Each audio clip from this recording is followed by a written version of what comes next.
Mic check.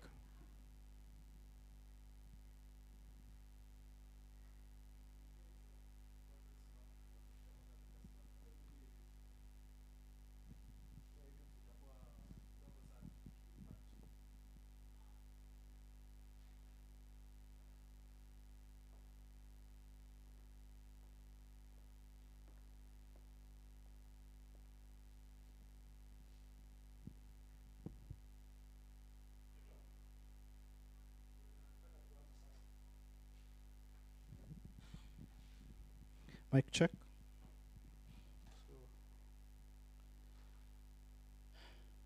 Can go live.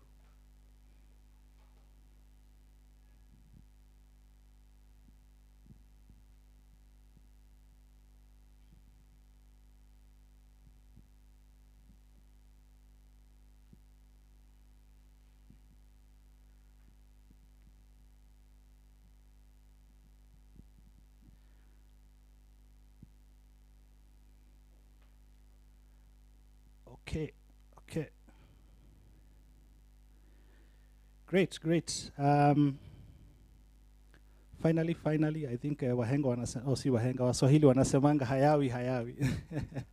So we are here. Thank you for the few of you who have shown up physically, and I can see we also have around 8 people on YouTube so far, 10 right now. Thank you very much for everybody who has turned up virtually and physically for this life-changing session. I say life-changing because all of us in this room, and I'm sure those of you who are watching, have faced duplicity, have faced dilemma, have faced confusion, have faced uncertain times and certain changes in our careers. And just a few minutes ago, we were having a discussion with George Adulu and our chairman of the Photographers Association, who is in the room. It's called Mwaneki Njiro. And we were saying that the challenge with us creatives is that we are multi-skilled. We excel in several things, if not many things. So that tends to bring us at so many crossroads at any time in our careers. So thank you for joining us. It is not my show, it is George Adulu's show, but just to let you know that this session is brought to you courtesy of Karakana Online. And this year we want to focus on soft skills. We want to focus on business skills. We want to focus on communication. We want to focus on the other things that we need to learn and do and excel in, other than just kupiga picha, dancing, artistry, creativity, and all that stuff. So before I hand over the mic to George, I want to say that I have had many years, I think now almost 10, if not 10, of personal friendship, knowledge, professional relationship, interaction, deep interaction with George Adulu, to know that whatever he's going to be sharing today should be life-changing. So for the few who are in the room and for those of you who are following us online, it is a very good opportunity for you to get to understand the foundation that you need in terms of aligning with your purpose, your universe destined purpose, and then you know how to take off for your personal branding journey. So without much, George, karibu sana. The floor is yours. Tupatie yale uko nayo. And for those of us who are watching and the few of you in the room, baadaye I'm sure there'll be a chance for you to interact. Or kama utaanza na maswali tuambie, tutakwambia ile iko online. Okay, let's give him a hand. Thank you so much, Steve. Thank you so much for Karakana for organizing this event. It's my hope that by the end of this session, our audience online and those ones who made it despite the rain, that you'll have a good idea of what your purpose is. Yeah, because I strongly believe that purpose is the foundation of everything. That purpose is the foundation of fulfillment in life. And so it's going to be a journey of self-discovery. I'm going to be posing some questions, and the idea is that I want you to introspect. Yeah, I want you to gain some knowledge and understanding, so that you can be able to be able to find our purpose. Yeah, I did some when I was preparing for this lesson. I remember coming across some statistics that was saying that about 80% of the people in the world don't even know their purpose. And I was taken aback. I found it very shocking that that 80%, 8 out of 10 people that you hang around don't even know their purpose. So you can imagine it's like a ship that is in the waters, is just floating. It goes where the wind takes it, and we are going to see the danger of that. Okay, so my name is George Adulu, aka the brand elder. Why the brand elder? That's a story for another day. But I've been on this journey of purpose discovery for the last four years. Yeah, just trying to figure out. Of course, it all started with myself trying to figure out what my purpose is in this life. And it's a journey and a challenge that most of us face as creatives. Indeed, I was a professional photographer and videographer for about 7 years. So I understand when I'm talking about the challenge of creatives, I understand. Previously, I was a banker for almost 10 years. Yeah. So you can imagine moving from banking and then becoming a creative, and then now becoming a purpose and personal branding coach. Okay, and that already is a story of very many of us, here in this room and also online. Okay, and you'll see that when you keep flip-flopping, from one thing to another, and that's a very common thing with creatives because we are multi-talented. There's a challenge with that. At some point, we have to pause and ask ourselves, what is it exactly that we are doing? Okay. So my objective today is that by the end of this discussion, we'll have a clear idea of what purpose is, and most importantly, have an idea, or at least begin a journey of discovering your purpose. The end game being so that you can attain fulfillment in life.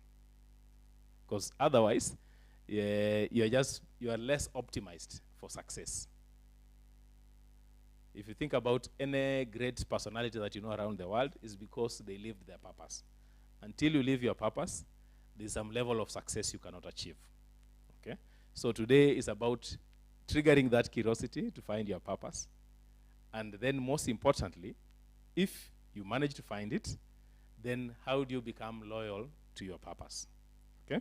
Now, so just to jump right in, one of the questions, and indeed there are very many questions that shocked me in life. You look at things and you start asking yourself questions, and it doesn't make sense. And one of the questions that I remember thinking about was, why do people commit suicide?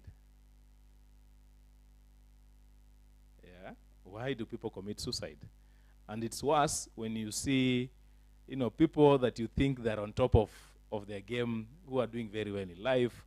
We've seen celebrities committing suicide. They have multi-million contracts, dollar million contracts going on.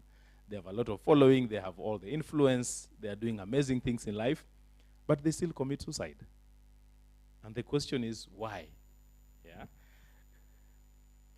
Why do some people seem to sacrifice too much of themselves? Yeah, when it would have been easier just to lay back and enjoy life. If I'm to use a local example, why would somebody like Raila Odinga, suffer that much pain, including, during when he was held in detention, he ended up even losing his eyes. Not losing his eyes, but his eyes were affected because of the darkness, as he says, and still comes back and still continue fighting for a Kenya that maybe even by the time that kind of Kenya that he imagined is achieved, he may not even be alive. Think about people like Nelson Mandela. Well, it could have been very easy to collaborate with the apartheid regime and save himself 27 years in prison. He still chose to suffer for 27 years just so that freedom can come. Why do some people tend to sacrifice too much of themselves? He could have enjoyed his life with his family, but he chose to go beyond that. Why do some people seem to endure unimaginable suffering? Yeah, and you see them, going through so much pain, but they can still put a smile on their face. They're still not giving up. They're still trying, they're still hopeful that things will change one day. Why do some people make history while others don't? And when I was thinking about this question, I was thinking about my grandfather and maybe my father, may their souls rest in peace, died long time ago, but who remembers my father? Who remembers my grandfather? Apart from the family members. But why do we remember people like Martin Luther King, who died almost 60 years ago? Yeah? Why do we remember people like Mahatma Gandhi? Why do we remember, the likes of Hitler, for example? Okay? So we remember these people because of something they did beyond self. Okay? Why do some people achieve beyond normal success while others achieve almost nothing, despite being extremely talented?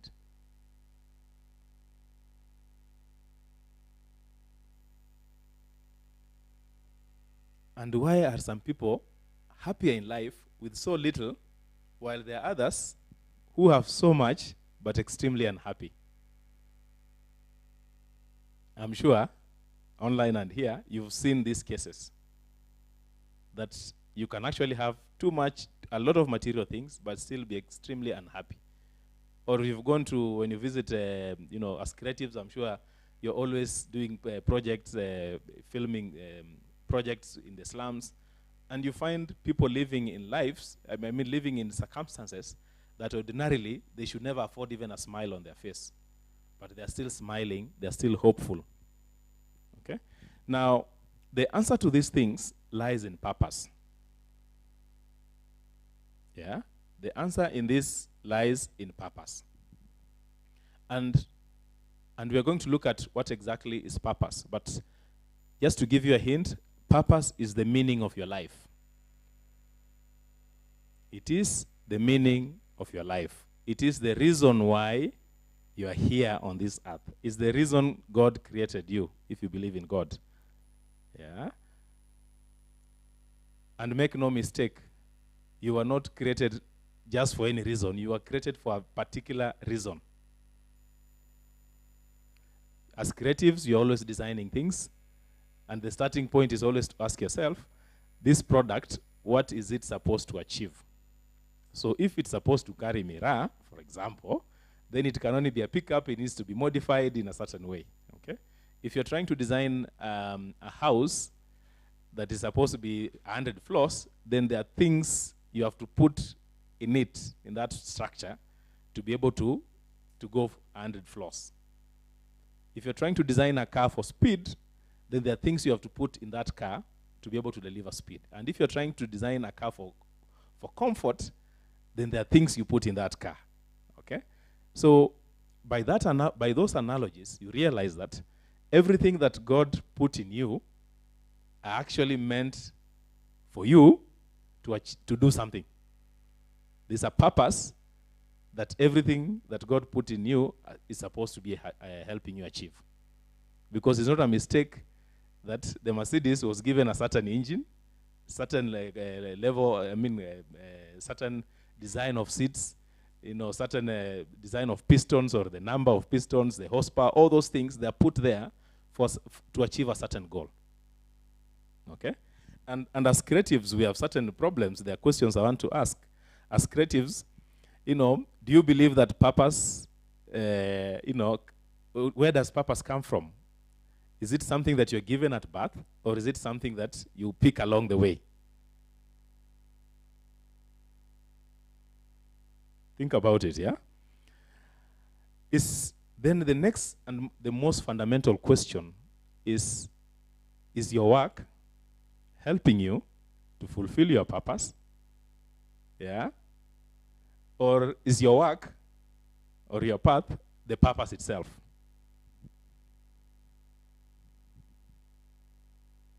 Yeah? So 2 questions. Is your creative path, okay? Or is your craft the purpose itself, or is it a path to fulfilling your purpose? And remember the first question we are asking, where does this purpose come from? Is it something that we are given at birth, or is it something that we pick along the way and decide, okay, this is my purpose, finally I found it, na unaendelea na maisha, okay? And creatives, we have certain challenges that we face. Yeah? We have problems that we have to deal with every day. The first problem, it's a gift and a curse at the same time. That creatives are very multi-talented. You hardly find a creative who is only gifted in one thing. You find that they are gifted in very many things. Okay? And that being the case, there's always confusion. So you find that you are always jumping from one thing to another, jumping from one thing to another, because you're gifted, in very many things. Okay? My experience in personal branding and helping people find their purpose, including people who are on top of their careers, because most of the people that I deal with are actually C-suite executives, heads of departments and CEOs, and some of them are like in their mid-40s. The job they're doing is giving them a lot of money, but the one thing I keep hearing is that I'm not even sure that this is the work that I'm meant to be doing. Then you're almost asking, well, you're earning $1 million, Bob. Why are you entertaining certain thoughts? But it's true, while the money is important, a time comes when you start realizing that your life has more meaning than the job that you do. And you start asking, what is it that I'm meant to be doing in this world? Okay? So in my work, I've been helping people to discover their purpose. And then once you find their purpose, then how do we brand you for that purpose? How do we brand you so that you can attract opportunities, resources, and networks that help you to fulfill that purpose? So the foundation of good branding is actually the purpose itself. Because until we find the purpose, any sort of personal branding you're doing is a waste.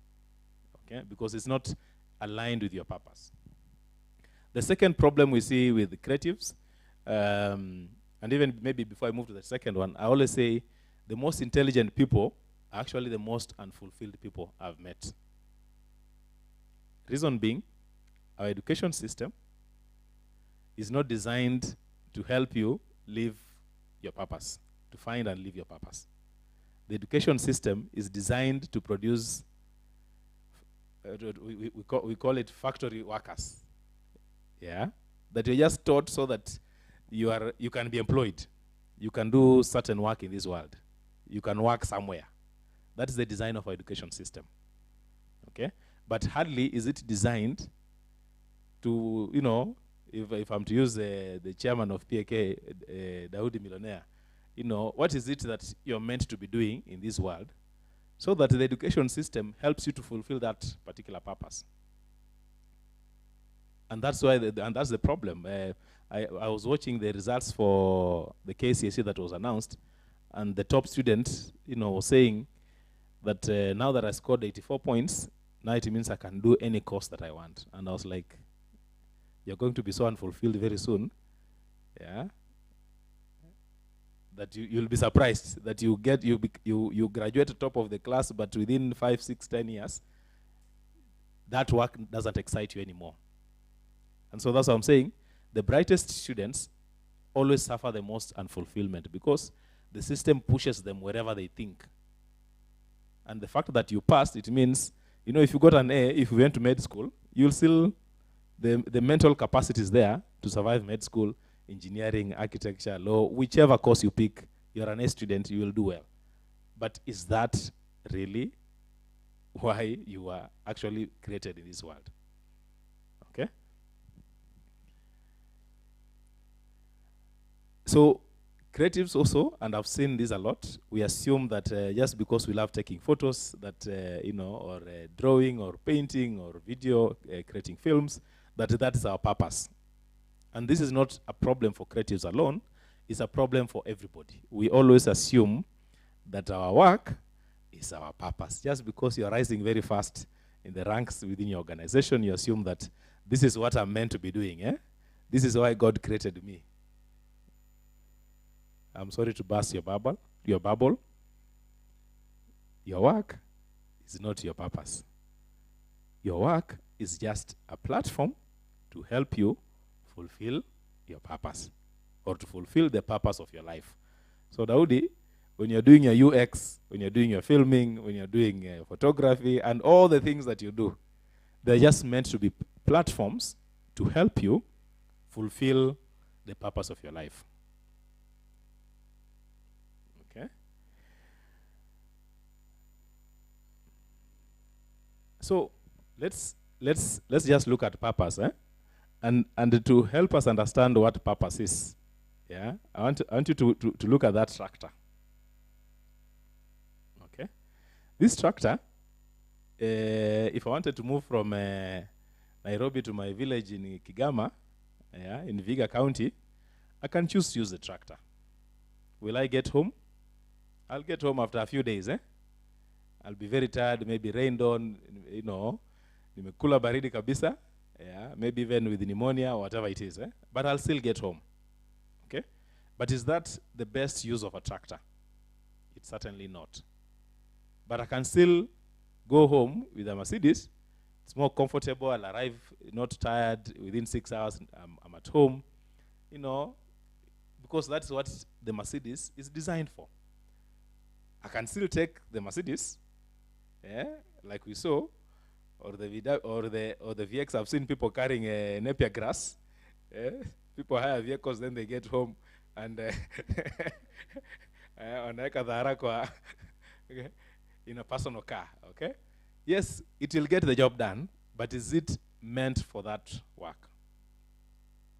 You can still take the Mercedes and take it to your farm and tie the plow and run through the shamba and hopefully dig a few lines.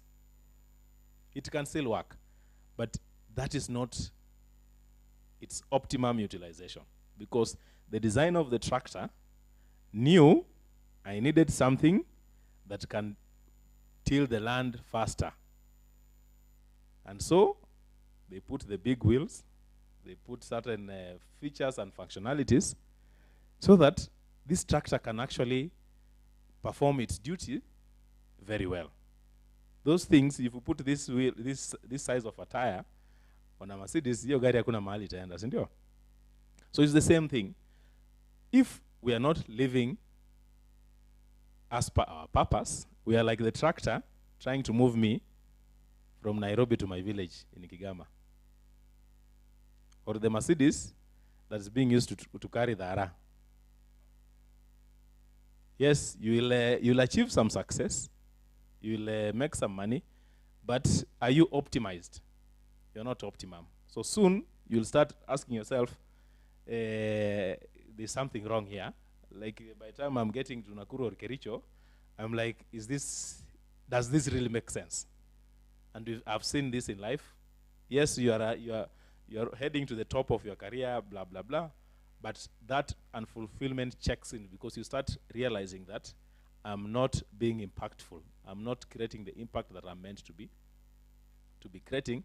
And then, of course, the bigger problem is, do you even know what that purpose is? Okay? And so purpose, there is a Greek word called telos.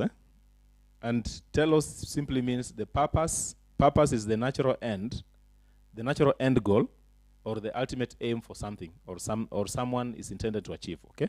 So what is this tractor meant to achieve? What was it built for? That's its purpose. What were you built for?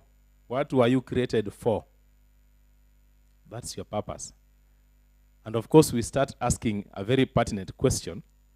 Yeah? Whose purpose is it? Is it the purpose of the tractor? Who put the purpose there? The tractor did not discover its purpose. The designer of the tractor is the one who designed the tractor to do certain works. So which means that indeed, it's not even your purpose. It's God's purpose in and for your life.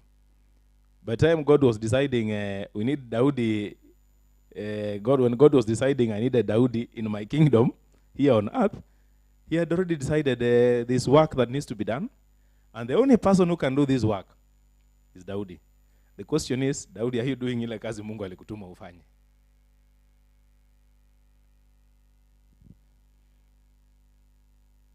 So it's the meaning of your life.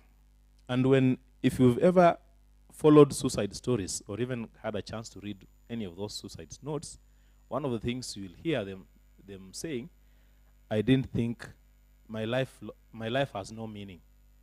I don't think I'm needed here. I think I'm useless. I'm not adding any value. Nobody loves me. You see all those things, eh? You can see a cry for meaning. Because if indeed you believe that your life is very important, then you have no business taking it away. You will find it very difficult. Even when you're dealing with a lot of things, if you see your life having more meaning than the circumstance that you're going through, then you suddenly realize that what you're going through is just temporary because it doesn't change your purpose. Okay? Like if this tractor, the wheel bursts, yeah, the tire in a toboka, the tire is burst, and now the tractor cannot work. Does that mean that the tractor has stopped being a tractor? It's just dealing with the circumstance that it has a tire burst. It doesn't change the fact that it's designed to. So what we need to do is just repair the tire, and the tractor continues functioning. So it's the same thing. If we don't know our purpose, then our circumstances start to define our importance and relevance in this world. But if we know our purpose if we know our purpose, then regardless of what you're going through, we quickly recognize that, you know what, this is just temporary, this is just a small tire burst.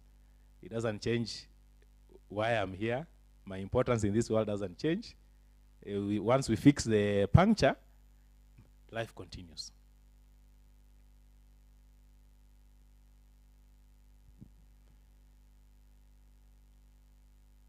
Ultimately, when I look at the whole idea of purpose, I like to compare it with the GPS. That purpose is the direction of your life, like the tractor. It's what determines the direction of your life. And indeed, when you discover your purpose, just like GPS, when you put GPS in your phone, it tells you where you are, but also most importantly, it shows you where you're going. Okay? So you know exactly, my life, I'm supposed to be achieving ABCD, I'm supposed to be doing this kind of work. Yeah? See, that's the purpose of GPS. But most importantly, even when you go off track, the GPS will tell you, umepotea kidogo, it will give you alternative routes too. So in life, even when you're making decisions, and even when you're feeling lost, if you know your purpose, then it becomes very easy for you to recalibrate, to know, okay, here I'm a bit lost. I don't think whatever I'm doing is aligning with my purpose, you can go back. But think about it, when you know your purpose, the same way your GPS will be warning you that there's traffic. If you're going to Mombasa, it's telling you between Sultan Ahmud and Voi, there's traffic. Because you know your purpose, nothing surprises you. You have peace of mind. You know, oh, when I get there, because I anticipate a 1 hour delay, maybe I just need to carry more water, you know, and I need to ensure a few things are there so that you are not panicking.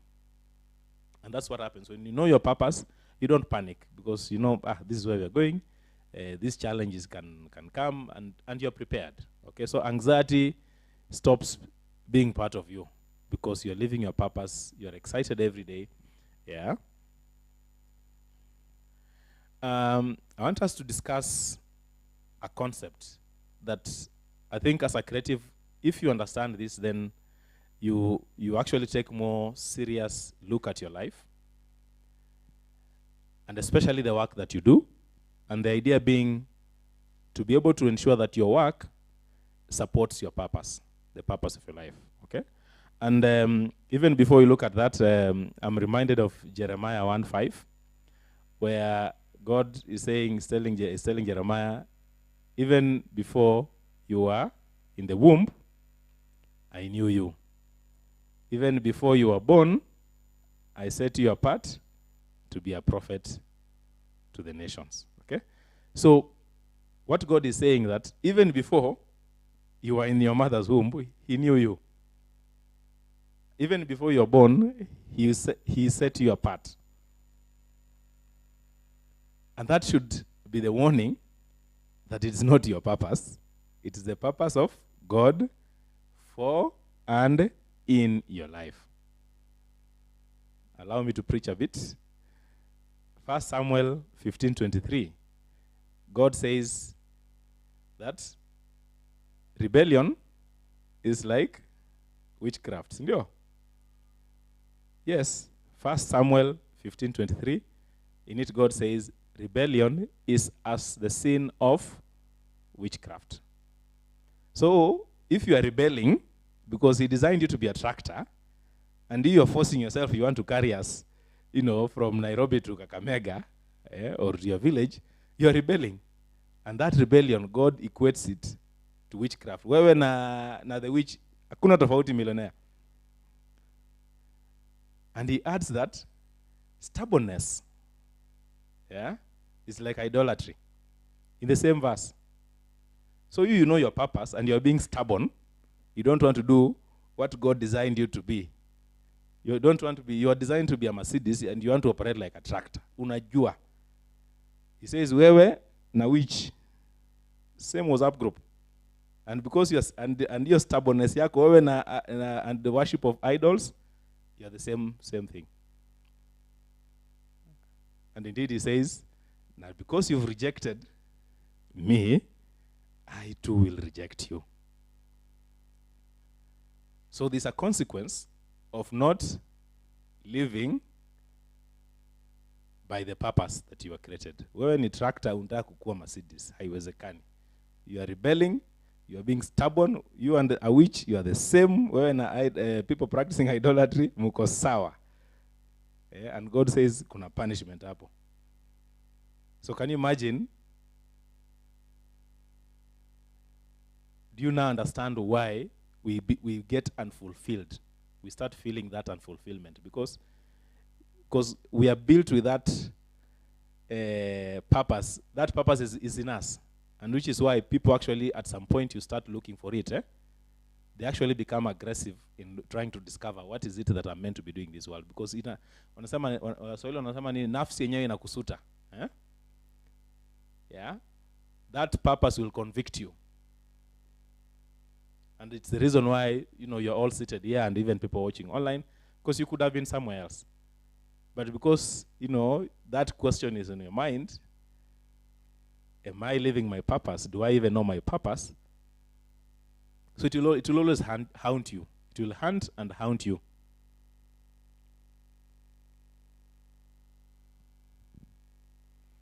So this is a curve that I developed. Maybe I need to patent it. Yeah, it needs to go into certain books. Yeah, so you'll not find this in any book. Yeah, but it was me trying to capture the essence of life with and without purpose, what that life looks like in a graph. So I called it the Keller purpose curve. I know, Daudi, you're curious to see what is contained there.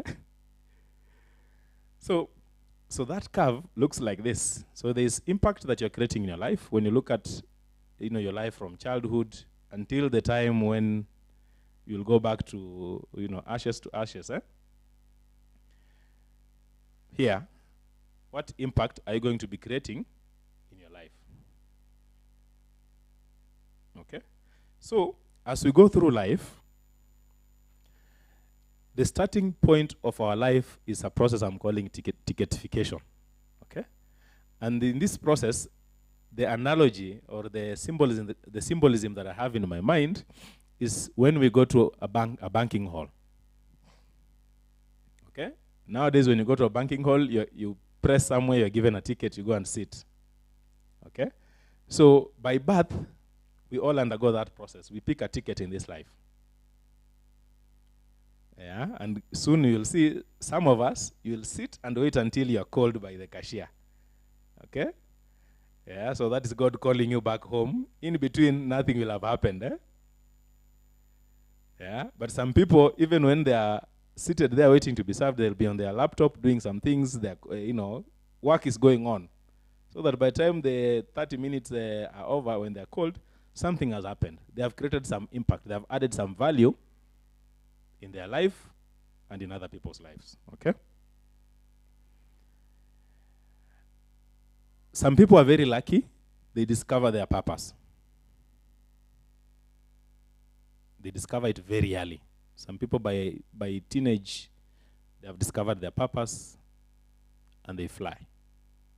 Okay?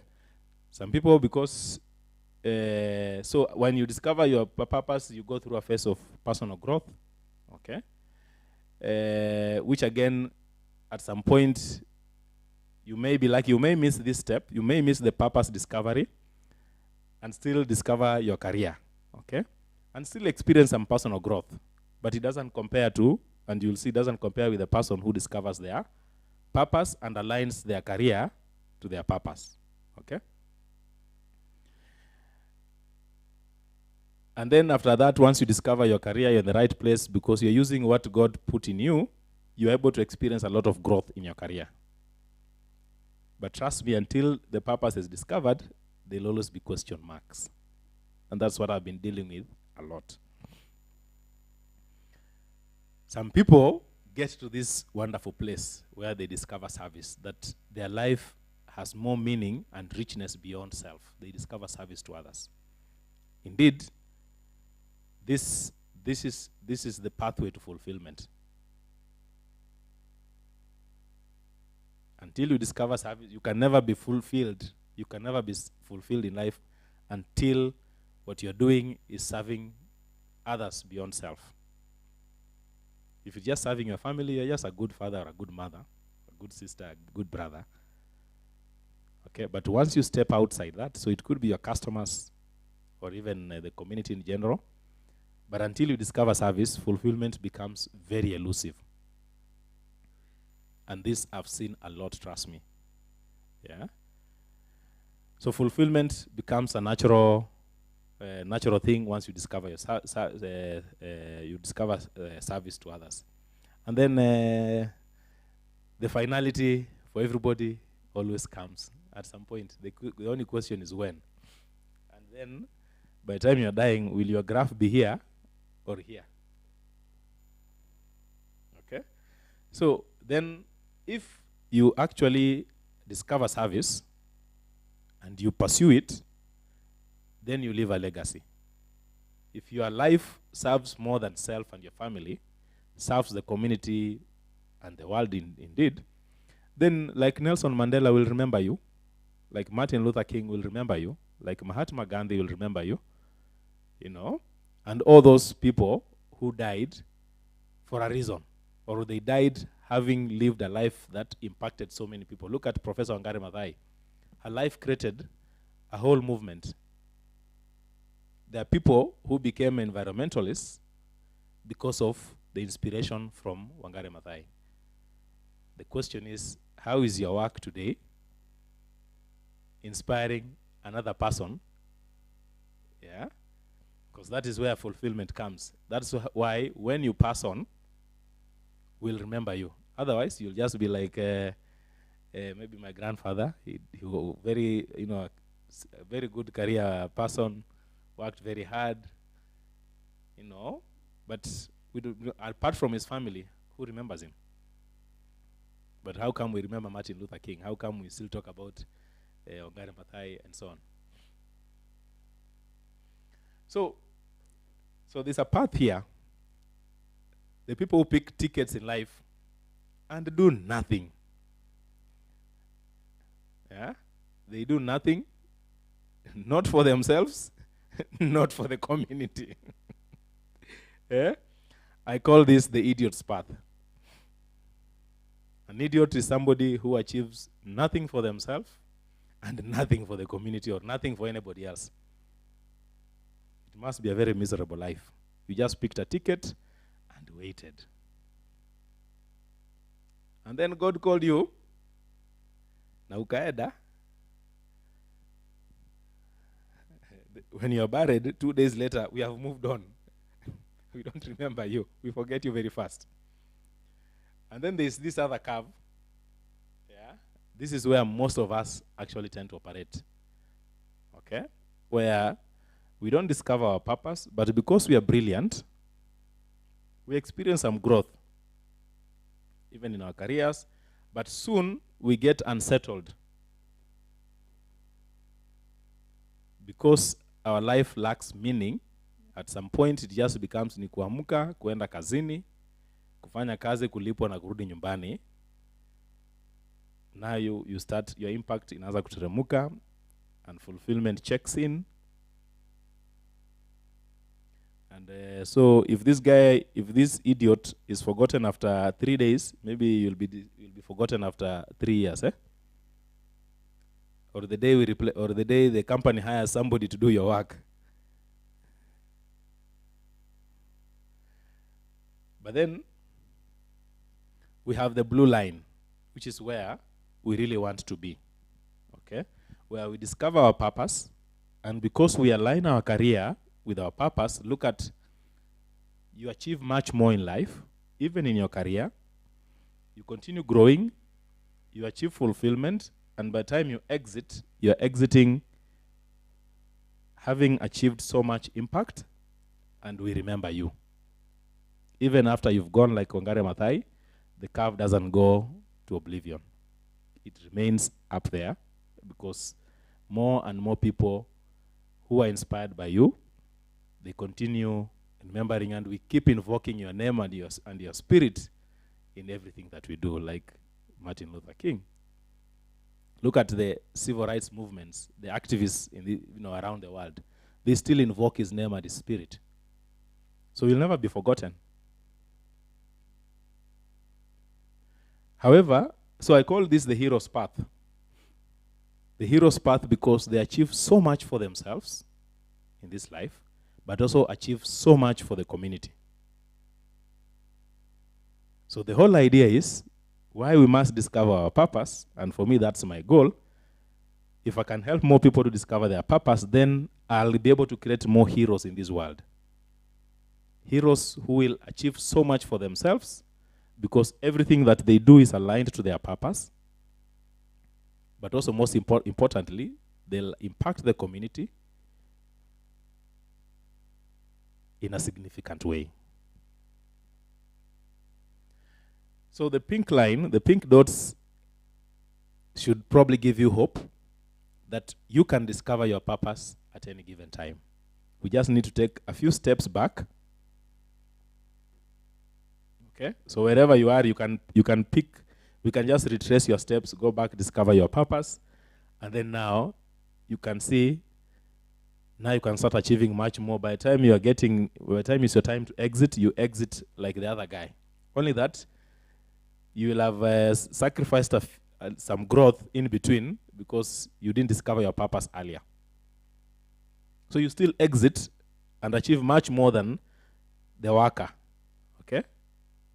So even now, if you discover your purpose, you go back, find your purpose, there's a sense of renewal. You now start punching in your weight, So easy, you're just punching below your weight. Because you are the tractor that's trying to get people to Kakamega. So we can if we are in Nakuru, that tractor we can songeza kando kwa barabara and send it to kwenda kulima hapo Ngatra farm, Then now it's optimized. Now it can produce. Does that make sense? Does that feel like the story of our lives? And like I said, the clever people, they suffer a lot because the world and the system sends, the systems of education that we have tends to send them wherever they think. But nobody takes a pause to ask, what is this person meant to be doing?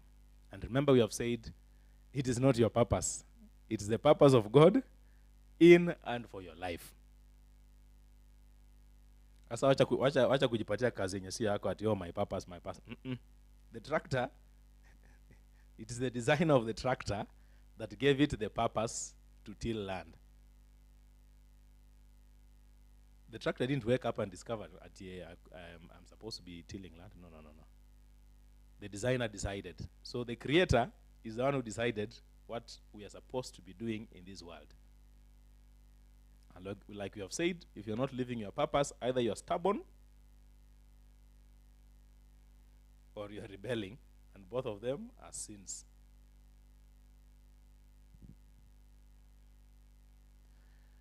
And so the whole essence of personal branding, where personal branding comes, is basically to help you discover your purpose so that you can go through these phases with fulfillment and greater achievement compared to if you were to operate on the green line. And so any personal branding that is not anchored on purpose cannot work. It cannot work because what are we branding the tractor for? We're branding the tractor and itupeleka Kakamega, because that's essentially what you are doing if personal branding is not anchored in purpose. So as creatives, you can see the challenge that we have. We are too creative, we are too brilliant, the world sends us to wherever, and in fact, the world doesn't even understand us. Our education system for a very long time has never understood creatives. Daudi. So any creative. At what point did the education system try to shape you? Walikwambia tu ukipata ewe na kuwa engineer, and you went and became an engineer, and then baadaye ukadiscover kuna vitu zingine huko. So that's the drama that we have, and that's why, like I said, a survey was done. 80%, 8 out of 10 people in this world don't even know their purpose. They don't know the reason for their existence. It's the reason why people are unfulfilled. It's the reason why people are miserable, even when they have a lot of money. So we need to change that. So of course you want to ask me, so now that you've said what you're saying, so how do I go about discovering my purpose? I think that is now the interesting part. Ile ingine ilikuwa ni it was too scary, ndio millionaire. From my experience, we have 3 pathways. Okay? And even before we look at those 3 pathways, I want you to understand one key principle. Okay? That you are exactly where God wants you to be. Okay? So I want that principle to stay at the back of your mind. You are exactly where God wants you to be. Everything you've gone through is exactly what God wanted you to go through. Because indeed, for Christians, and I know even Muslims, we all believe that God is all-powerful, all-knowing, like nothing can surprise him. Indeed, if he knew us, even before we were formed in the womb, so is he surprised that you're going through what you're going? Doesn't he have the power to take away the pain? He has. The experiences that you have had even as a creative, all the assignments, Daudi, that you've gotten, all the places that you've visited in the process of doing your work, they are not by mistake. They are part of God's script, to be able to give you enough tools to be able to fulfill the purpose. Like the tractor that we talked about, the designer designs the tractor, but he knows lazima ifanyiwe service mahali, lazima vitu zibadilishwe. Okay? So these are the experiences that God is giving us in life to ensure that we have the right to sharpen the skills and the attributes that we have in us, or to gain understanding from different perspectives, so that we are well equipped to be able to fulfill the purpose, his purpose in our life. Does that make sense? That is not a mistake that you are where you are. It's not a mistake. Yeah. So all the experiences, good or bad, they're just part of you being able to appreciate life and appreciate things from different perspectives. You remember the story of the blind men who were told to touch an elephant, and then they were told, describe what an elephant is, and everybody was describing based on whatever they touched. Mwingine alishika pembe, iko na pembe, mwingine sijui mguu yake iko aje, sijui iko na mkia. But all of them, they're just different perspectives of what an elephant looks like. So the experiences that we've had in life, that's exactly what they're doing. They're giving us an understanding from a different perspective of what our purpose ought to be. Okay? The purpose of God in our life is, I think I have to keep insisting on that. It's not your purpose, it's the purpose of God in your life. So, for you to figure out what purpose is, what the purpose of God in your life is, 3 pathways. The first thing you need to interrogate is what I call honorable obsession. You know, you can have obsessions that are not honorable. Sindio?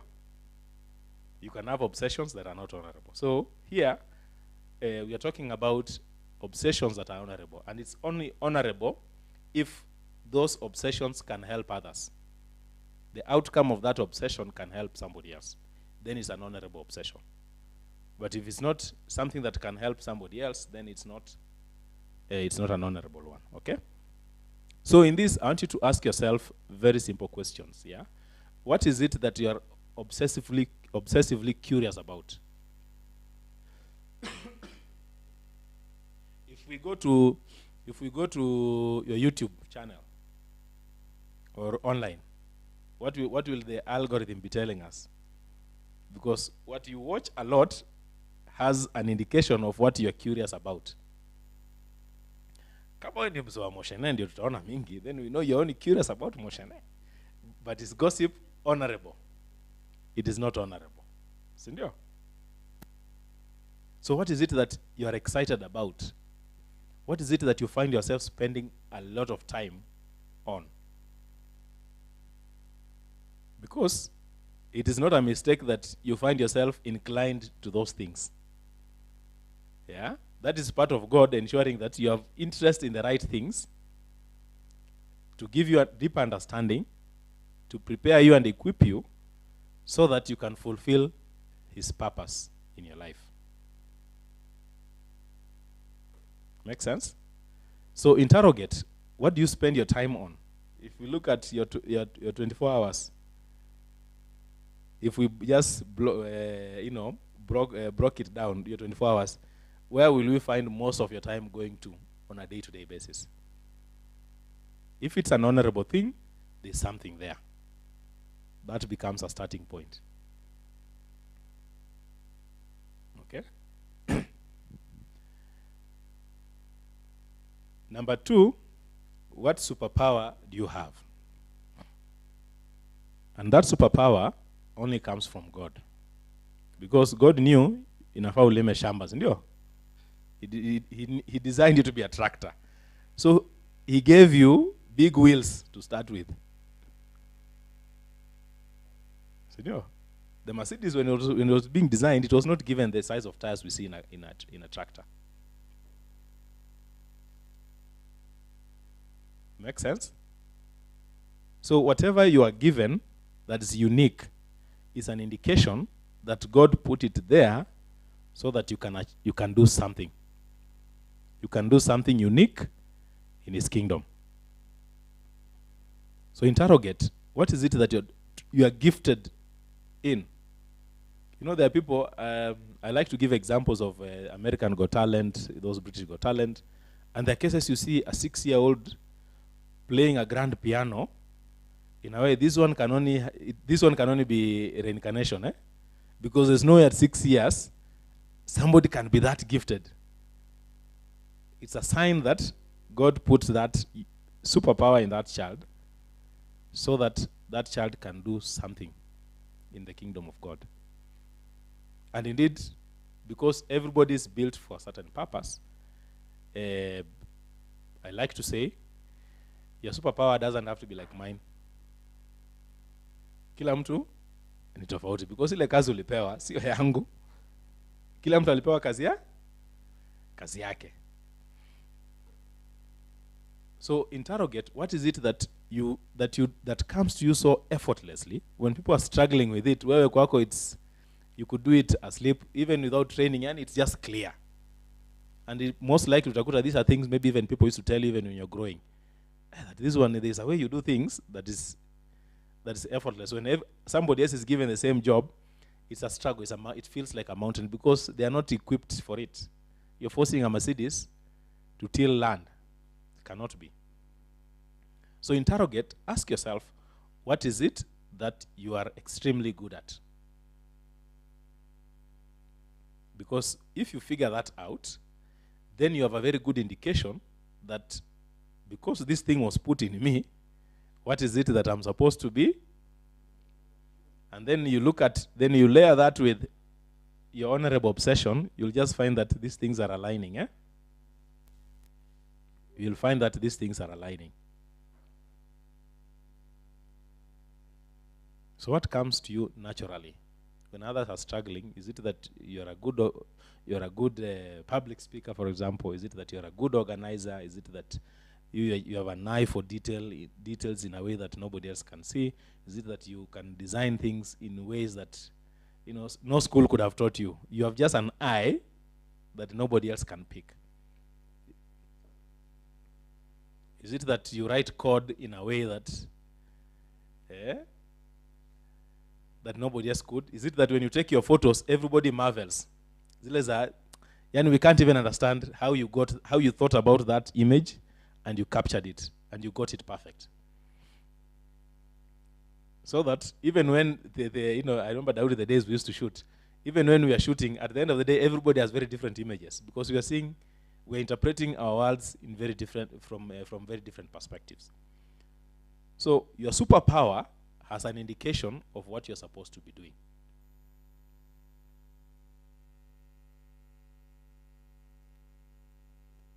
The question is, do you even reflect and look at what is it that I'm really good at? The third thing that you have to look at is your experienced burden. The experienced burden is those difficult moments that you went through that ordinarily could have, or ordinarily, or those moments that have broken so many people, but you survived those moments, okay? Because those burdens, those experienced burdens also point you in a certain direction that, wait a minute, like a good example is Trump, Remember when Trump, the attempted assassination? And after that he says, now he believes God saved his life for a reason. To make America great again. And indeed, when you look at some of the things you've gone through, there are other people who have gone through the same and they didn't make it. They didn't exit the other side of the tunnel. Sometimes people go through, you live in, or maybe you lose family members to a disease when you're young, or your parents, and so on and so on. And the pain is so much that you vow, I'm going to become a doctor so that I can bring healing to my people. Because it was God ensuring that you have that understanding and that connection that now tells you, okay, this is what you need to do. Sometimes, people lose families and friends. If you listen to the stories of how people became, joined the armed forces or corps, I witnessed a lot of crime. I grew up with a lot of crime in my community that I decided, no, I have to do something about it. I survived. I was part of a gang member. I survived, and now I'm into law enforcement. I cannot allow any other young person to lose their life in gangs, okay? So you can see that experience burden shaping their life. Somebody survives cancer, and they decide, okay, I have to do something about it. Again, it's God, because there are people who didn't survive, but God wanted you to understand something, because if you've never had cancer, how do you even understand what a cancer patient is going through? It's impossible, isn't it? You cannot, yako ni theory too, but you cannot understand the pain that they are going through. So your experience burdens reveal a lot. It was God's way of ensuring that you are well grounded, you have the right understanding, the right empathy, that you can recognize that pain in other people, and you are well equipped to be able to take it away from them. Yeah? So don't sit there cursing God that, hey, God, why this, why this?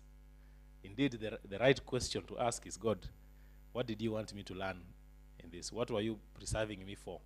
What were you preparing me for?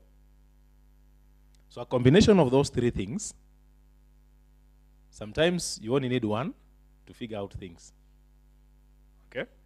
Sometimes it takes two things, another one will end up validating another one, okay? But in assessing your honorable obsessions, the things that you obsess about, the things that interest you, the things that you're curious, excessively curious about, you have a pathway to discovering why you are here on this earth. And indeed, think about even your siblings. You're all very different, eh? You came from the same mother, same father, but bado, their interests are totally different. That should tell you something, that that interest was not put in you just for the sake of it. Because your sibling, since you came from the same place, your sibling should have the same interests as you. They should have the same talents and skills like you, but no, kila mtu ako njia yake. Okay? I remember when I was trying to understand what my purpose is, it came down to these three things. Yeah. I remember when I was growing up, one of the things that I was very curious about, or I found myself doing quite a lot, was in helping my classmates. Wapite tu vizuri. Yeah. So I found myself being the guy who would spend 3 hours teaching somebody one mathematical problem. Yani aelewe tu atoke kwa E. Yeah. That continued even in high school. People would come to me for help, and I derived a lot of joy in just helping people to improve their grade. And indeed, if somebody was going to get an E and mepata C, for me it gave me a lot of joy. Yeah, I remember in high school, I always give this story of the only subject that I finished the syllabus in high school was mathematics. Yeah, and it's because half of book 4 I taught myself and taught my classmates. So I would study once I've mastered, then so in the morning prep, I would call someone, everybody, kuja niwafunze. You know, so I would just teach them. Luckily, paper 2, and it came 3 topics were there that I taught myself. Nikateremka nayo, okay? Ama nilianguka nayo, as the Gen Zs would say, yeah? Yeah, so, and this continued all the way to college, that, you know, even in the groups, I would get a lot of feedback in our discussion groups, that, hey, na hiki tu umefunza vizuri, hata nimeelewa kushinda vile nilielewa kwa class. Okay? So clearly, there was a pattern that had a unique ability to break down complex issues in a way that people can understand. But most importantly, I derived a lot of joy from helping people just move from one point to another point. Okay? When I changed careers, moving from corporate to business, again, photography, I'm a retired photographer and videographer, Daudi. Yeah, when I discovered my purpose, I stopped shooting. Yeah. So when I was going through, when I made that transition, you know, you've done like 10 years in the bank, all the way to head of department, and now you go into a space that you have no idea. The only conviction I had, Muluya ni picha. Either unapiga ama unapigwa. So I knew I was okay, because I mean Muluya. Muluya na picha tuko sawa. Okay? So of course, you get into that business, it's a totally new industry. And soon you're running out of savings, you know, you are struggling to attract customers, and eventually you realize, hey, there's something I'm missing. There's something I'm not doing right. Okay? Because my thinking was, because I was a superstar worker, I was a superstar at my work, I thought I would just transplant the same superstar nature into my business. Shock on you. Because again, everybody knew me when banker. Picha unatuambia nini? Yeah, it would take people like ina Daudi to unakushikilia tukuja tena unisaidia kushute. Then eventually you build a portfolio, and then now people now you can send somebody a portfolio and they can give you work. Okay? But then even in doing that, you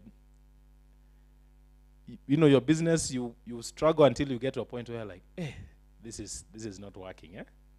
And it's at that point, the experience burden, that I was actually very angry. Angry at everybody. Angry at the system, angry at the country, because when I was trying to solve my problem of how do I get my business to grow, I landed on branding. When I chased it down the rabbit hole, I discovered that until you sort your brand, growth is impossible. And so for me, the anger was, how come I'm learning these things now? When I should have known these things, Kitambo, I would not have gone through the pain I'd gone through trying to establish a new business, you know. So this experience burden, and now with curiosity and interest in helping people to develop, I land on a tool, photography, I land on branding. And then now I pick on branding, and then, it's working. But then now, what are we branding for? And then I land on purpose. That until you know the purpose, then what are we branding for? Because branding, the whole essence of branding is, how does your image and reputation help you to attract the opportunities, the resources, and the networks to help you fulfill the purpose of your life? That to me is the definition of branding. So because of my experience burden, and now the curiosity that I had, the superpower that I had was I could teach. I had interest in helping other people. And it was,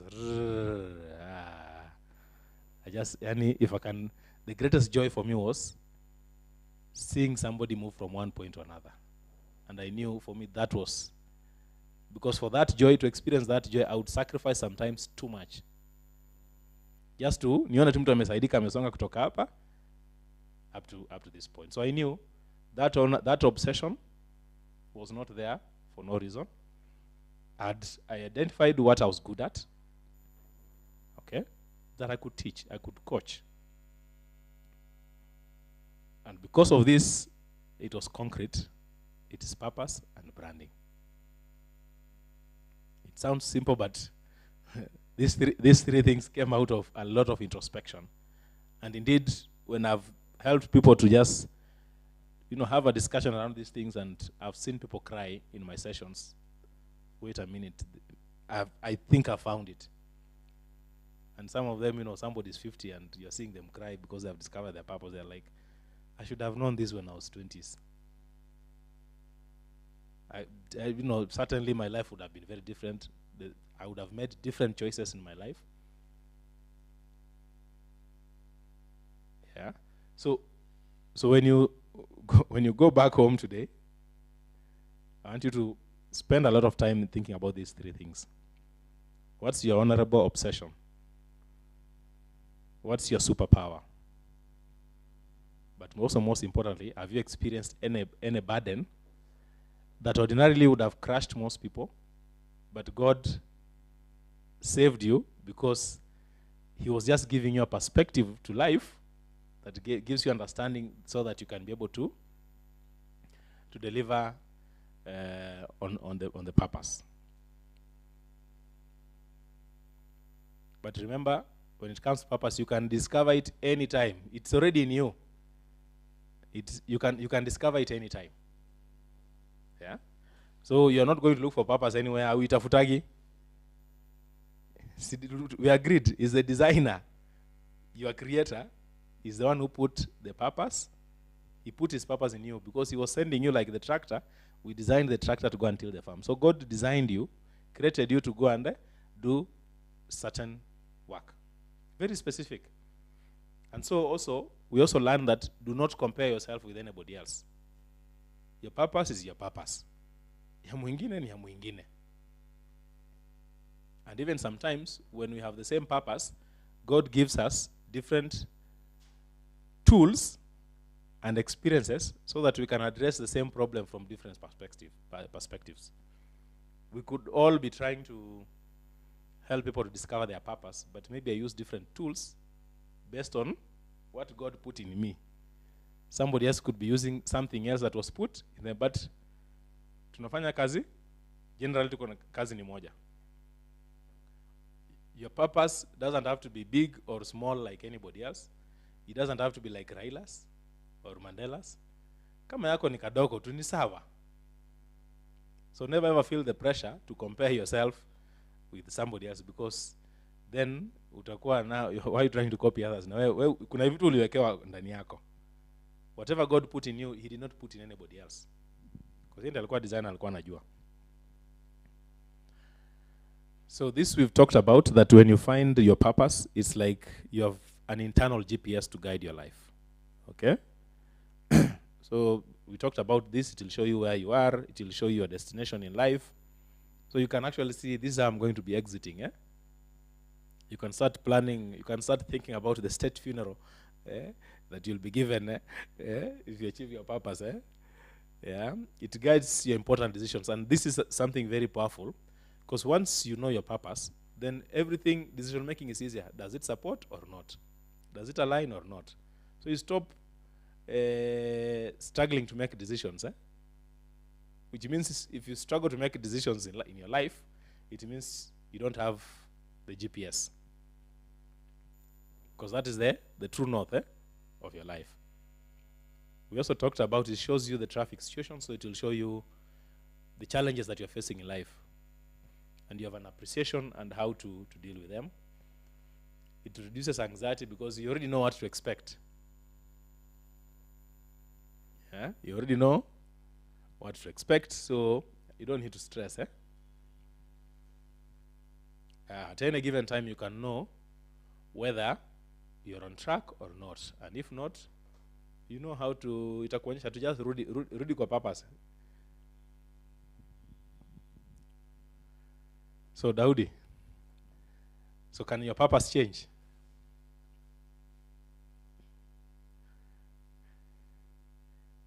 It cannot change. Yeah, it's clear. Your purpose was set. The tractor does not become a Mercedes at any point in its life. But you can have different platforms. You can play on different platforms to still fulfill your purpose. Today you could be an engineer, kesho unafanya nini. But all those things, they need to be aligning to your purpose. You must see a clear line between your work or your vocation or your career and your purpose. Once you see it clearly, then you find that even how you work is different. Now waking up is excitable. You know, every day you look forward to tomorrow morning because you have things to accomplish. There's no time to feel tired because kazi yako ni mingi kwa hii dunia. Yeah, you find that you have a lot of energy and a lot of enthusiasm about life. There's no time to feel stressed, depressed. Yes, things you just understand. This is just a flat tire tumepata leo. But the tractor, kazi yake haiwezi badilika. Your purpose does not change. Even though your circumstances sometimes could be difficult. Yeah, even though your circumstances could be difficult, it's just a reminder that there's something you're being prepared for. Okay? I know Daudi, I'm using you a lot because watu wanakuja huko mtandaoni, Yeah. You know the concept of comedy? You know you love comedy. So in comedy, there are always two things about comedy. There's always the setup and then the punchline. Okay? So the setup in comedy is the story that you're told before the punchline is delivered. Okay? Now, if the punchline is delivered before the setup is complete, the joke does not land. So, if you delay the punchline too much, again people will be asking, "Hii story inaenda wapi?" Okay?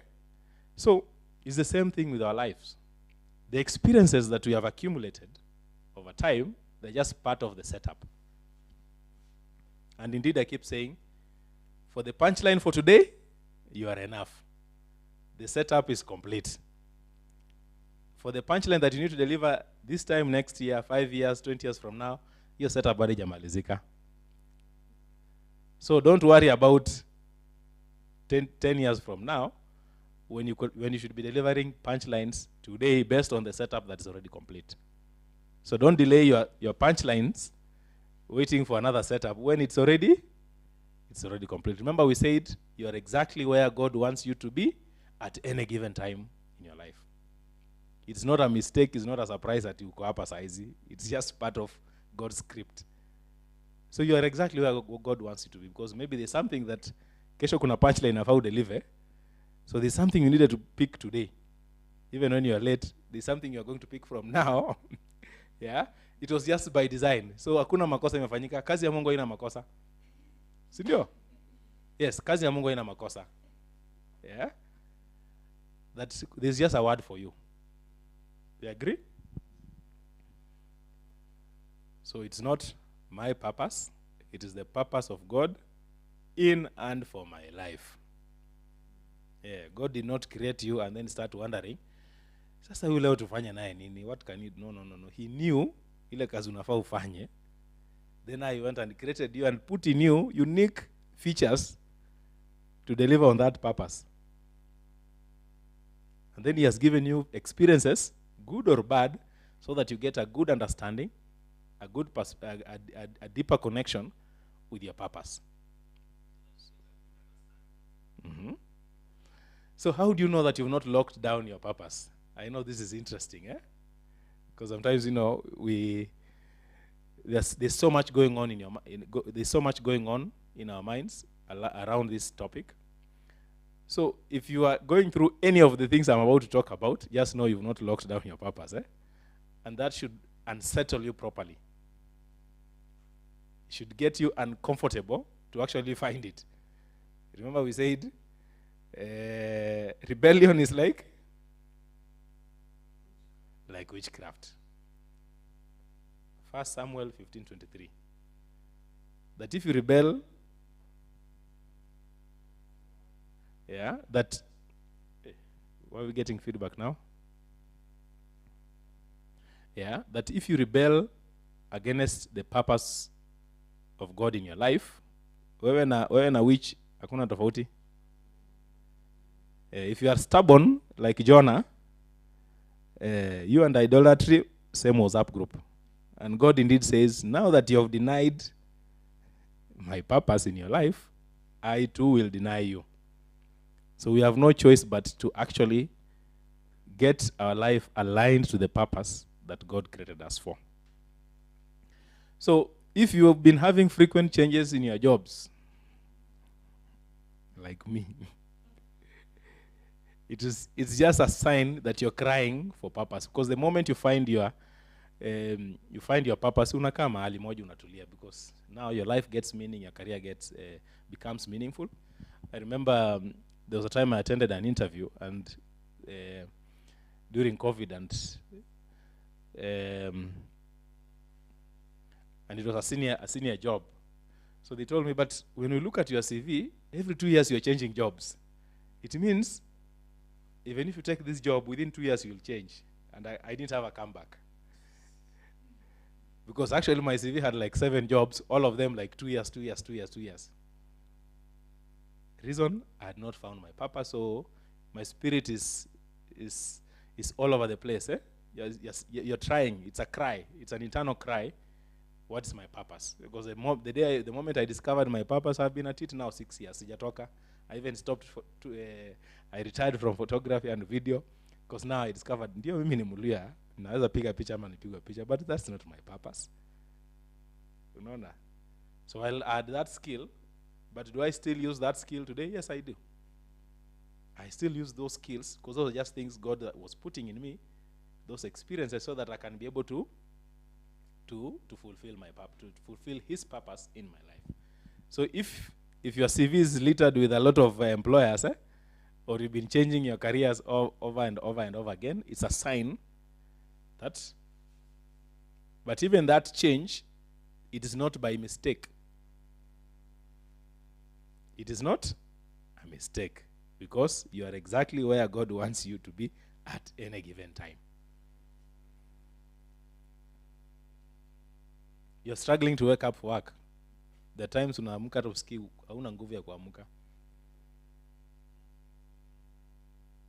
If you're not excited to wake up every day, it's just a sign that you've not discovered your purpose. So you need to go back to the drawing board. Now, best reflect on the things we talked about, so that you can discover your purpose. if you're feeling unfulfilled despite your career success, and this I've seen a lot, I deal with the C-suite executives, and this comes out very strongly that yes, they are on top of their game in their industry, but it's just a pay slip. There's no meaning in their life beyond the job that they do. But once we align, they just, the excitement gets back, and it's exciting to see.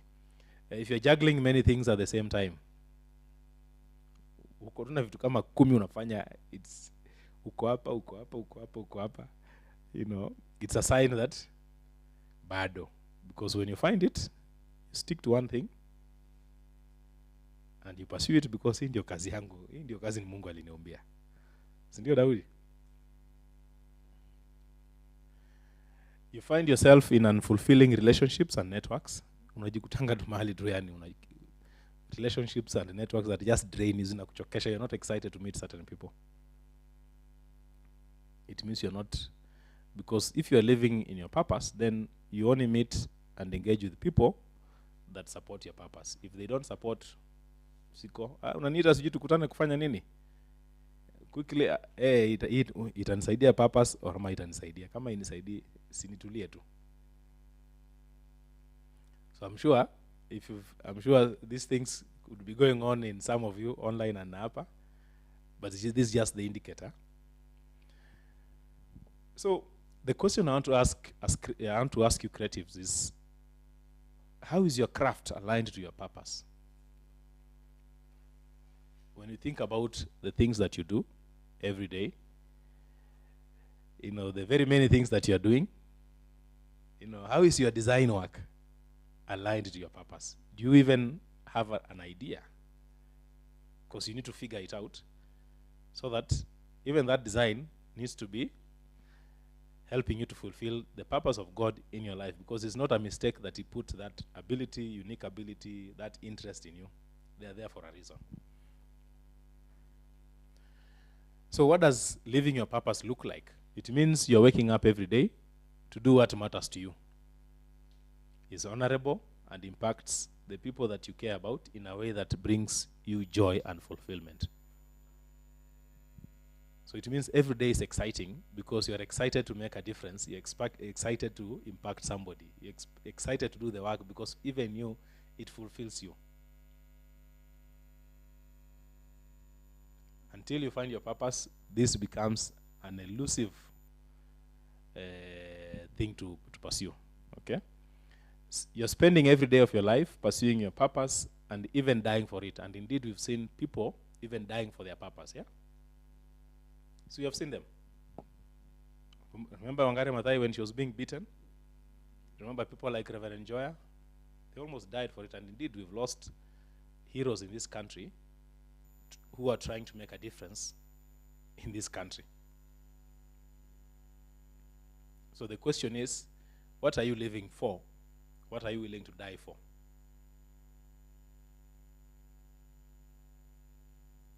In the height of the Gen Z movement, we've seen guys, people like Amenya. Look at how much risk they took to bring their Danny deal to light. At some point, I was actually worried, will this guy survive? But look at how much he stuck to it, knowing all the dangers. He pushed it until something was achieved. I remember Morara Kebaso one day saying, he feels he has now found his purpose. I don't know who remembers when he was on, I think Lynn Ngugi, he mentioned. So ile furniture alikuwa anatengeneza. The question is that business aligning to his purpose? It means that your work, your family, your friends, your network, your beliefs, your values, your goals, your decisions, and your actions are aligned with your purpose. That's some heavy stuff, eh? Yeah, all these things, when you are in your purpose, all these things need to align with your purpose. And finally, when you find your purpose, you must be faithful to it. You must be loyal to it. And I have a Latin statement for it. Semper in proposito tuo fidelis. You have to be loyal to your purpose.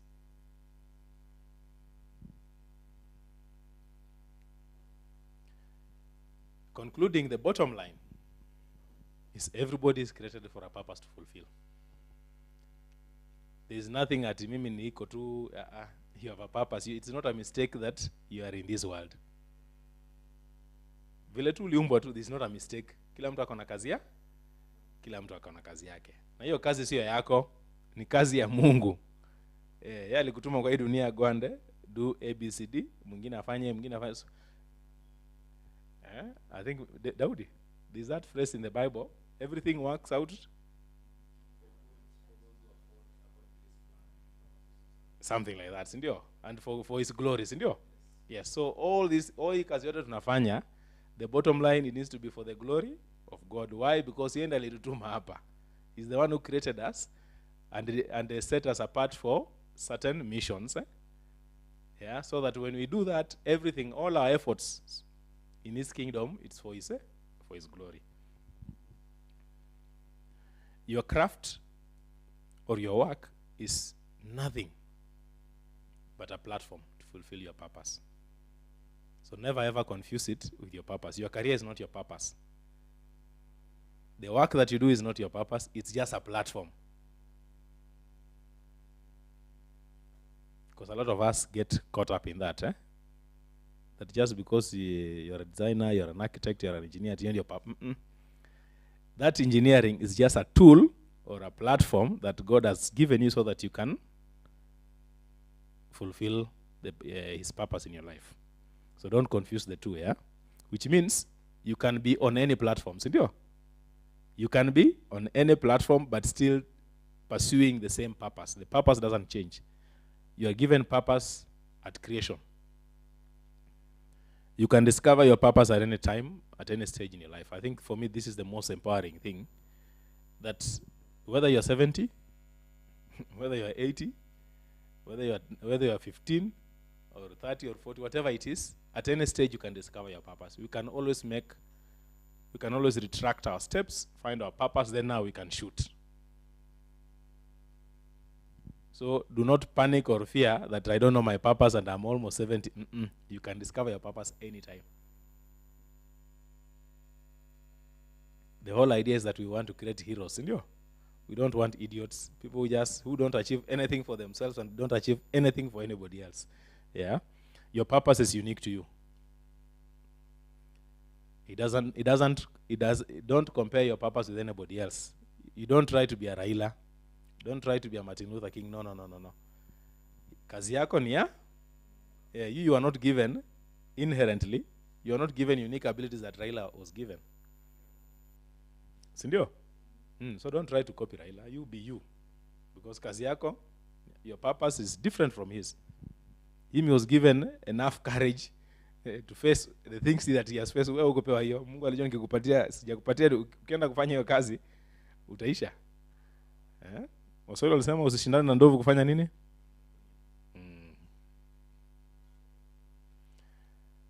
Finally, if you're convinced that you need to find your purpose and you go through the introspection and you still feel you need help, then feel free to reach out to me. We can have one-on-one sessions, online, offline, group sessions, yeah, so that we can just help you to discover your purpose, so that now everything else in your life, you can go back and start aligning them to your purpose, yeah. And indeed, I think just to make it good, based on today's discussion, people who are here physically, online, reach out. There'll be a discount on the first one. We can do 5,000 bob instead of 7,500. Number 2, we can do 7,500 instead of 10,000, so that you get a discount. The online group, for group sessions, minimum is 6 people. Yeah, so we can give a discount of 1,000 per person, because these are per person rates. So if you're here today or online, if you send an email in the next 24 hours or just send an SMS to that number, you'll get those discounts. It's my sincere hope that you're triggered enough, you're unsettled enough, that your life needs to align with your purpose, that you'll actually begin a journey to discover your purpose, so that God does not consider us in the same box as witches and people practicing idolatry. I think we can take some questions, maybe from online and even here physically.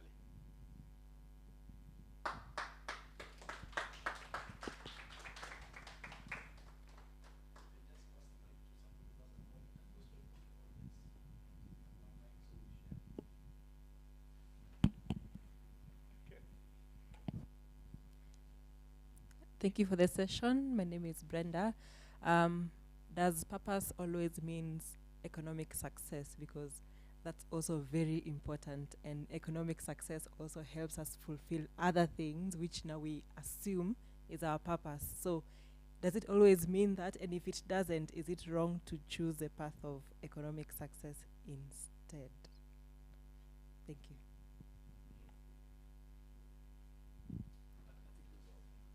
I think it was a question.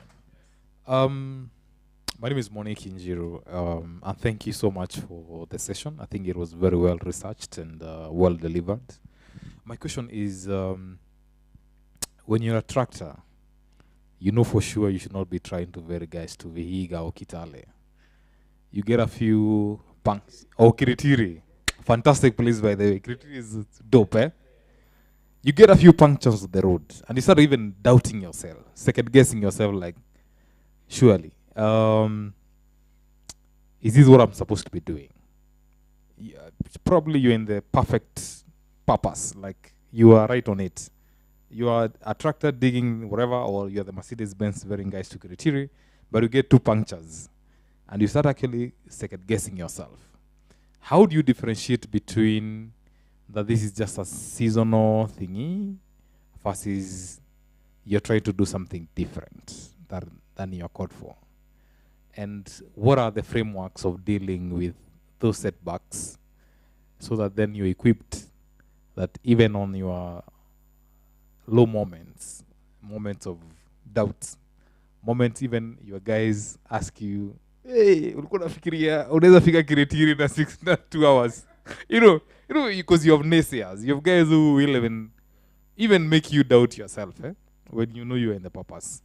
What are kind of the things that you ought to do just to be equipped and be focused on what you whatever?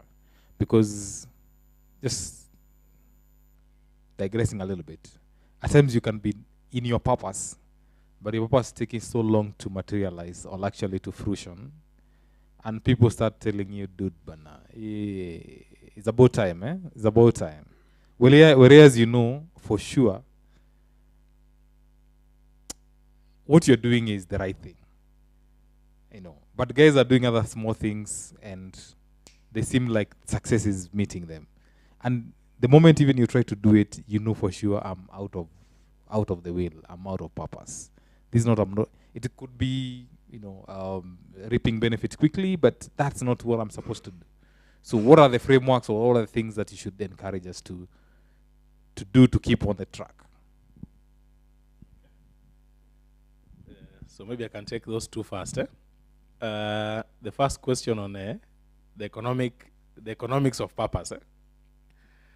It's my contention that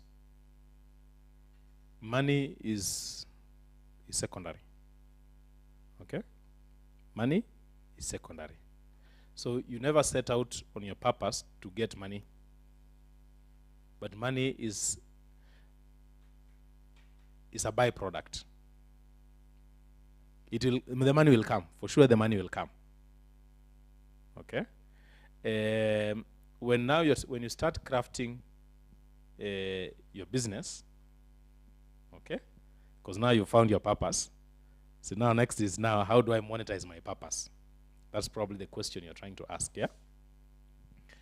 There's the concept of ikigai. I don't know if you've heard about ikigai, the Japanese concept of purpose, where they say you have to look at what you are truly gifted in, the skills that you have and your purpose, and then link it with, is there a need for this skill?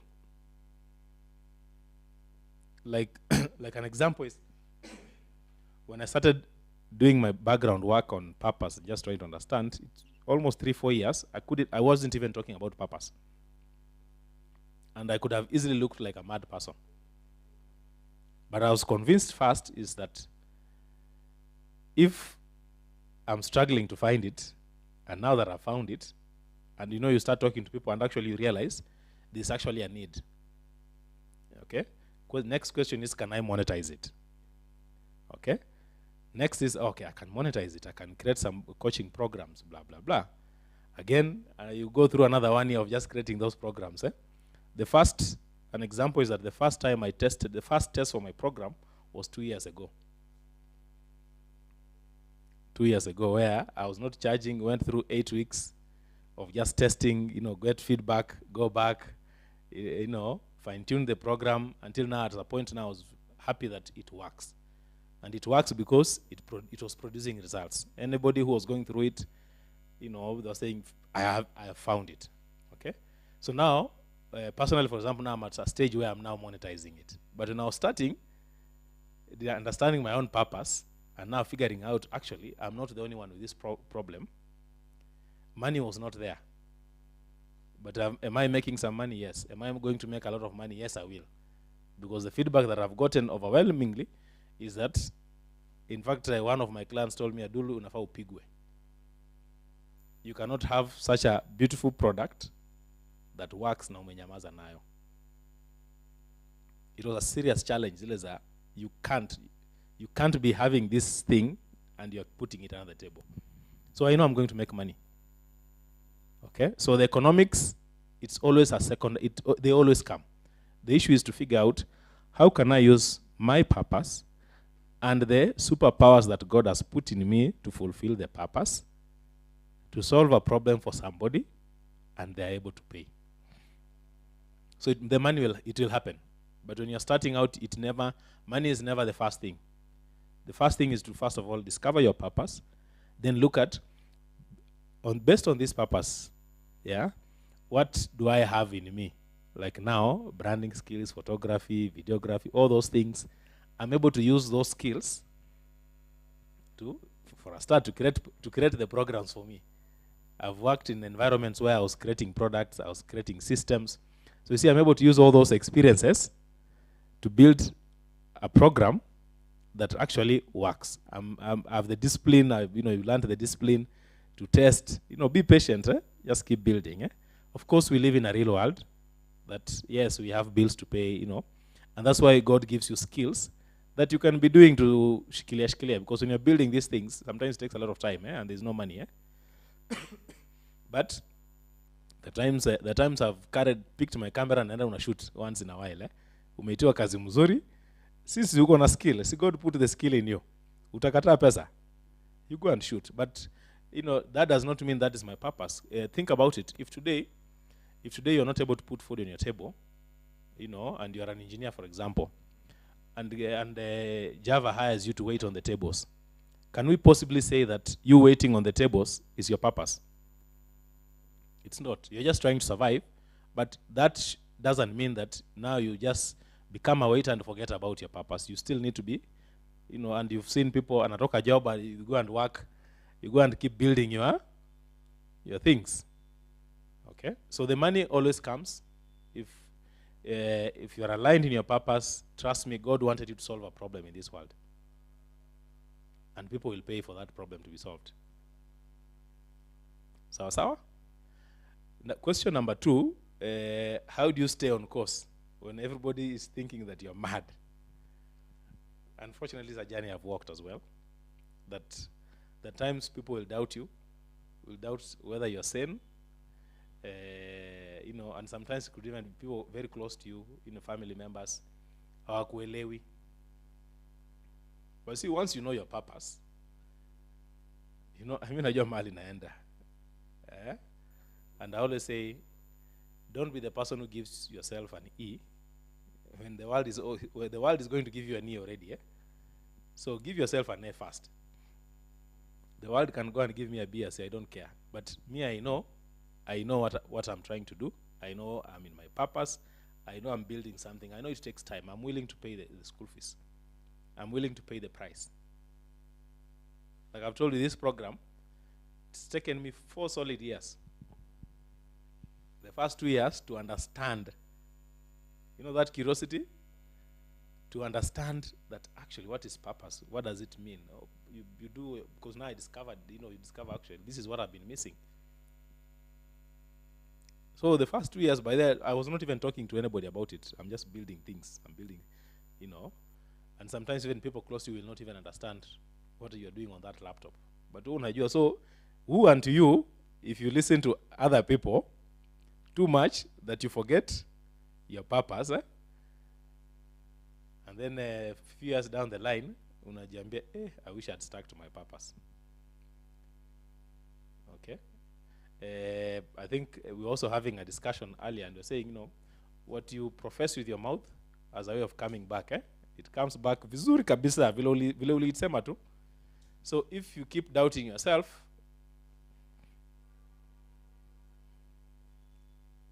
that doubt will get to you. But if you believe in yourself and in fact, for me, the challenge is now I want to prove to you guys. I'll even now work. The times I've felt very low is the times I've actually worked 3-4 times harder. Because I'm like, okay, it has to work. And sometimes when I laugh after a few, then when you're showering, you get an idea. Then you go back, you wake up in the middle of the night, okay. I remember there was something I was trying to build. I've suffered like the whole week. The solution was, so you see, if I'd given up, then you see that thing you're trying to build in a kufiapo, okay? So while people will try to pour cold water on your dreams, please don't be the person who pours cold water on your dreams. Because when unajua, remember your purpose ni yako tu wewe mwenyewe, they don't understand, they may not understand. So mentally you have to be strong to understand, okay, this is my purpose. Remember, tumesema rebellion is stubbornness, same thing. So if you are stubborn, do you want to be stubborn to a human being or to be stubborn to God? I would rather be stubborn to a human being but not God, because God put me here to do some work in his kingdom. So if I'm going to rebel, let me rebel to human beings, and then at least to God, because God says, now that you've denied me, I'll also deny you. So I don't want to be denied. Wacha nifanye kazi ya Mungu ile Mungu alinituma hapa. Because akinikataa italeta shida. Okay?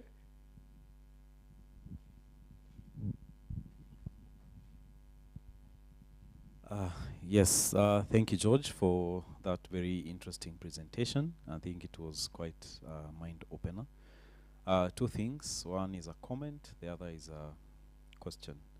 So the comment is, this is quite close to my heart because it's something that I am passionate about, the issue of purpose.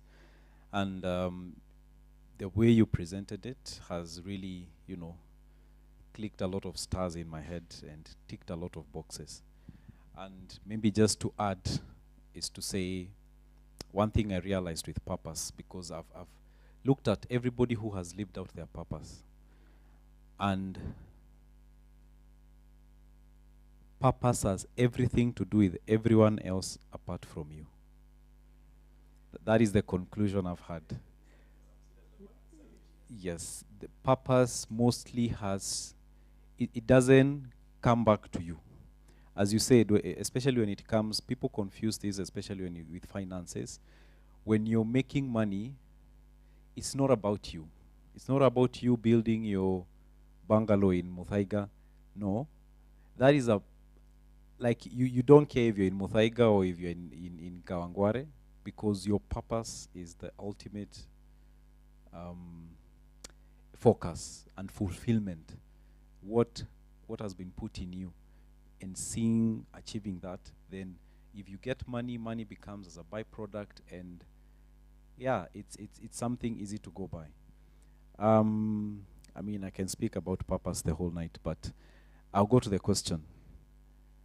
The question is, how does these apply in let me say relationships, different relationships.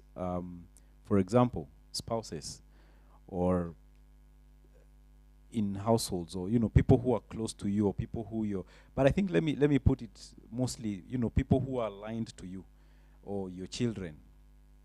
Number one, where does maybe purpose start with children, or how can you instill that, or how can you help your children understand that? Because I believe if they start early, then the better. Then number two, for spouses or people who have close relationships, can there be conflicting purposes, or like your purpose is going this way, mine is going that way? How do you reconcile? Yes, I think the question is, how do you reconcile purposes, especially for people who are closely knit in a especially a marriage, sort of a relationship? Yeah. You're for Pico, interesting sana. So mine is, let me give an parallels. Of course, there are a few photographers here. So we have what is it called? Our price tags. Even in any creative career or any other job, kuna mtu akona budget ya 3,000 work, 5,000, 20,000, 50,000, 100. Kuna watu wanalipanga $500,000 or $1 million for a wedding, sindio? And then there's your village videographer who's also the photographer, analipwa 10,000. So how does that relate? We can't all be Martin Luther Kings. We can't all be Okia Mtatas. We can't all be Wangari Maathais. But I think we have seen, perhaps there was that policeman who was asking during PEV, how do you want to destroy this country in one day? And that message resonated with a lot of people who are anti-post-election violence that time, and many other people who are tiny ants in their spaces. So just take some time to make us all fit. Some of us are very ambitious. Others aren't.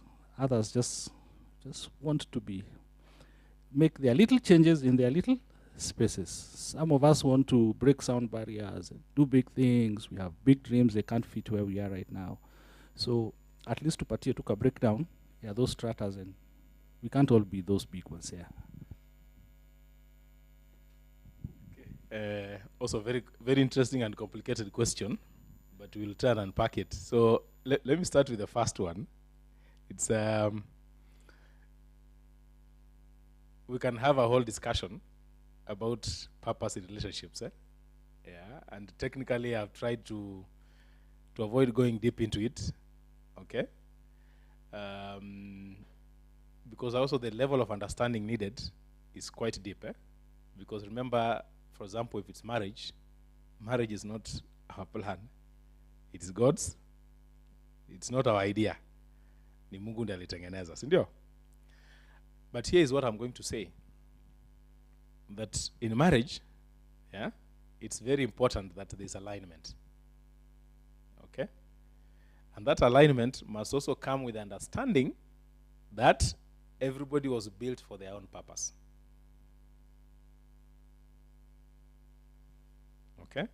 So which means the question is, how is my partner, even as they pursue their own individual purpose, how are they also aligning to my purpose? Because if there's no points of alignment, it may not be 100%, because we are all, we agree that God created each one of us for a specific purpose. But think about a Mercedes and a BMW. They are all luxury cars. Okay? So can they be taking a ride together on a kimbizana, they're racing, they're enjoying the drive together? Yes. But if you take a Mercedes and a tractor, mmoja ako huko, mwingine atakuwa amebaki. Always they'll be behind.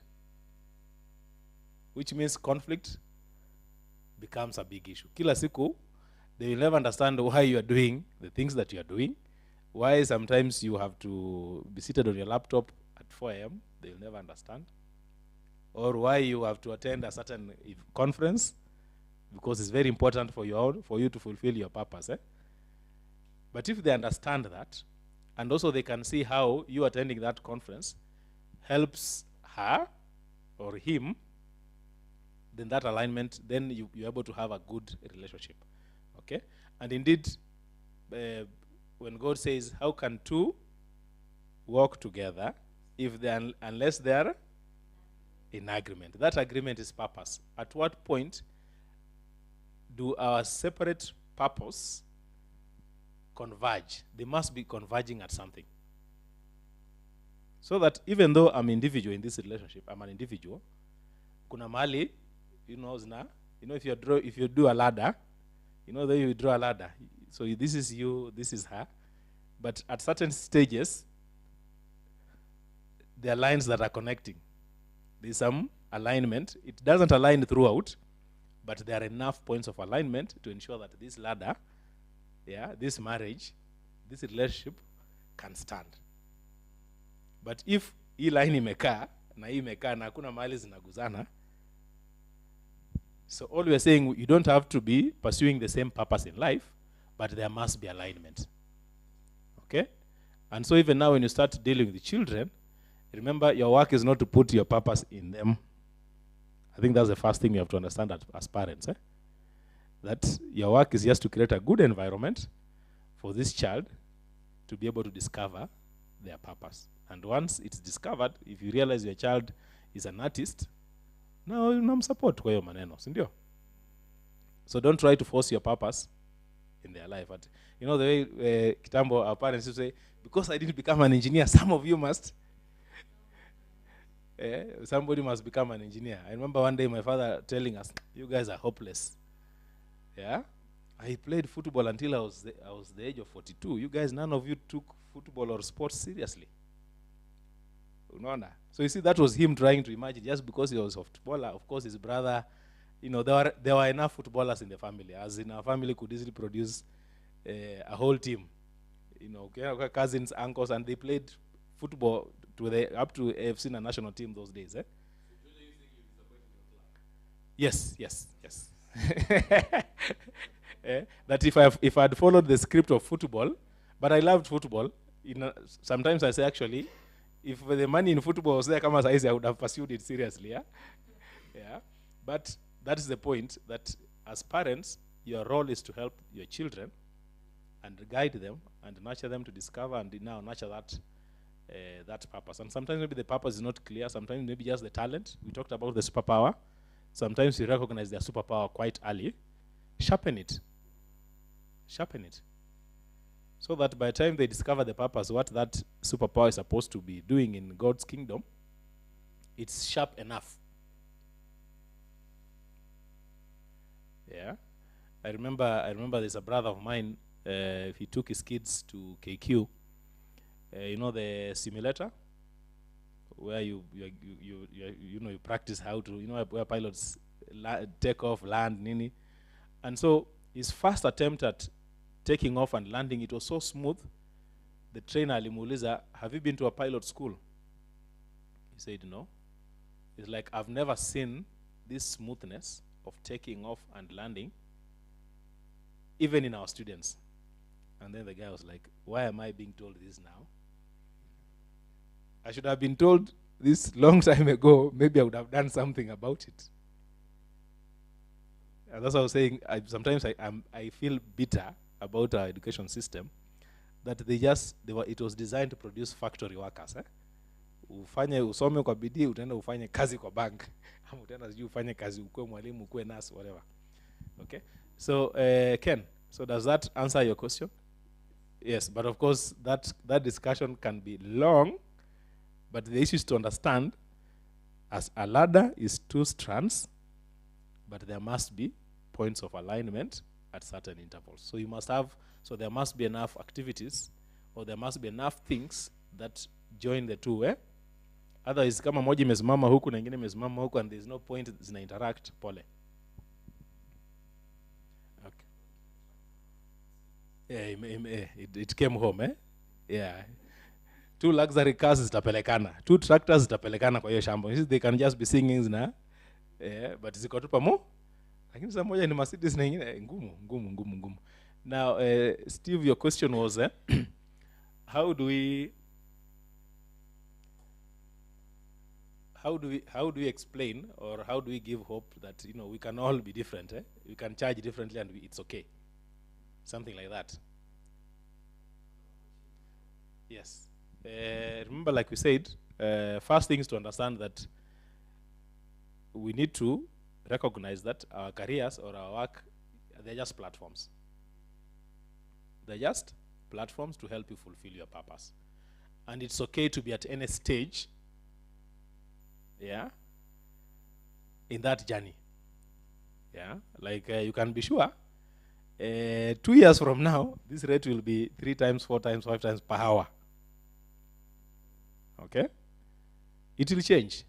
Because you see, the more I learn, the more I refine my tools, the more I refine my understanding, so that I can produce results faster, then I can charge more. Okay? But I recognize that it's a journey. Yes, I cannot start saying that because I've spent 4 years learning about purpose, now if I get you now, you have to pay for my school fees, in the last 4 years. Yeah? It doesn't work like that, okay? So it's okay to be at a certain stage, but should you be ambitious? Yes. You should be ambitious. At me, I'm ambitious. I want to be sitting like this, and actually I'm working towards it. Nikikaa hivi unasikia simu inaingia, $2,000 imeingia because of purpose. Kuna mtu anasoma mahali huko, okay? So I'm aware that there's a journey. I have to be ambitious, So how do I build whatever, how do I make my purpose? How do I monetize my purpose that it makes money for me even when I'm asleep? And it's not serious kabisa ile when I'm alive here. Okay? So it's okay to be at whatever stage you're in terms of your rate card is fine. The issue is you have to keep refining yourself, refining your tools, refining your methodologies, so that you can produce excellent work, better than other people. And I remember, I think we had this discussion where now you have young photographers, they have too much time on their hands. We have now AI tools. When you're trying to charge your weddings, 300,000, there's a young man at the university, he's charging 50K, wako wanne, wako na drone, and they will still shoot and produce excellent work. So you see, now it can't work. So in my initial, now you have to look at what else can you do beyond just the photography. You see, now the photography just becomes a tool that anybody else can have access to. But now, where is your creative eye? That means you can produce work. Then now Safaricom will say, we want you. Makes sense?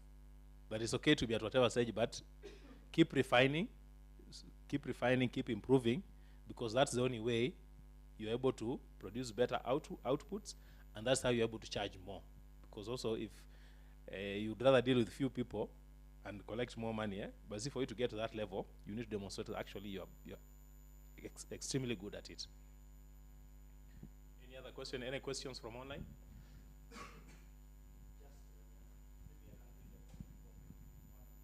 Yes.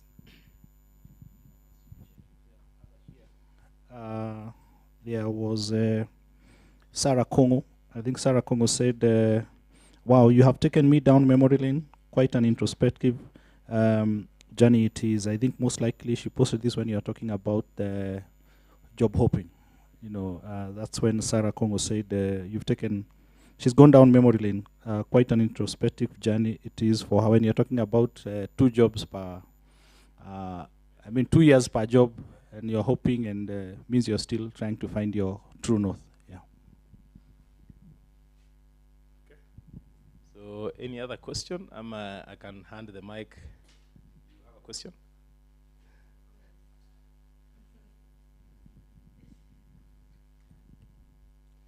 Thank you so much, Adulu, for bringing this perspective of purpose and us trying to find our way out. So my question is, in the process of the pain and hardship that sometimes we find ourselves in, how do you assure someone that they probably might not understand the aspect of all things work together.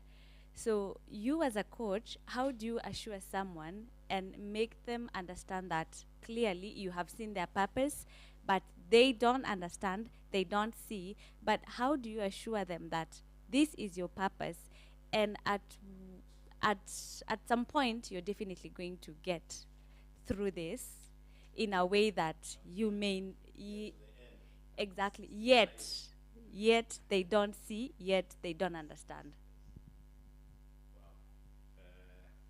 Very interesting, eh?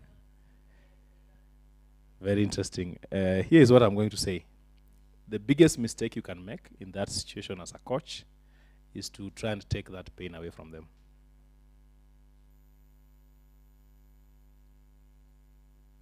That's the biggest mistake. To try and take that pain away from them. Reason is, if we understand that it's God preparing you, yeah, then you have no business trying to shield them from that, because God wants them to go through it so that they can gain understanding. As a coach, what I would do is I would ensure that I hang around them to offer support and encouragement. But don't shield them from, because it's a path they must walk. But just like your child, if your child is struggling with something, don't be quick to take it away. You be there, let them understand you are here, and when they need help, you are there to support them, hold their hand. But don't try to take it away from them. In simple terms, an example is when your child is given homework, don't do it for them.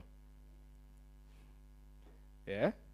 Don't do it for them. You let them do it, then you ask them questions and just help them to do the work. When they need to consult, but don't try to do it for them. Because you see, when you do it for them, you deny them the chance to learn. Make sense? So from my experience is, I'll ensure that I stand by them. I'm there throughout that journey, but I will not try to take it away from them. But I would want them to know that I'm here to encourage them, support them. You know, be the comforter if you must, but don't try to take it away from them, because then you deny them. I always say, you deny the completion of the setup. Yeah, it's like when a program is loading and you interrupt it. You say, this program is taking too long to load. Cancel. The lesson is not complete. We have to go through it again.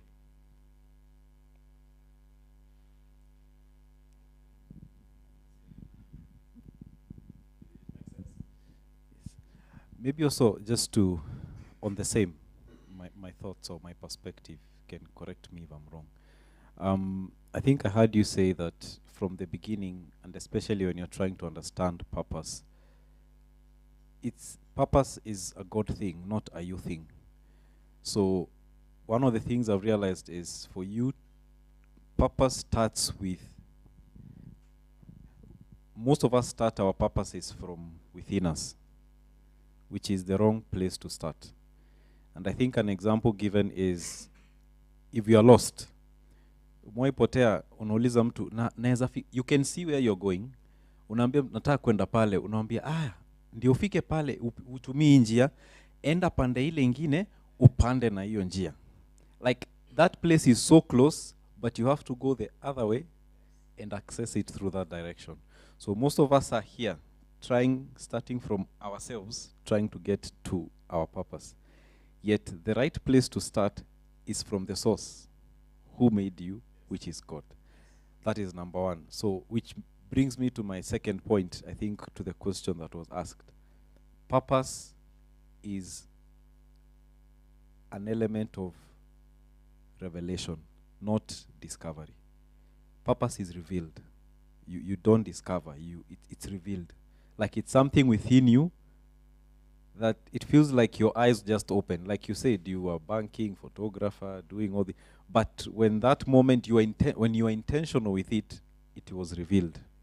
It was revealed, your eyes were open, and you saw it's something that was right here.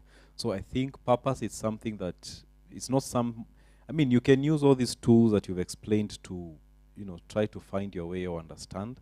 But I think it's more of a something that is revealed than something that somebody will help you discover, because it's already in you.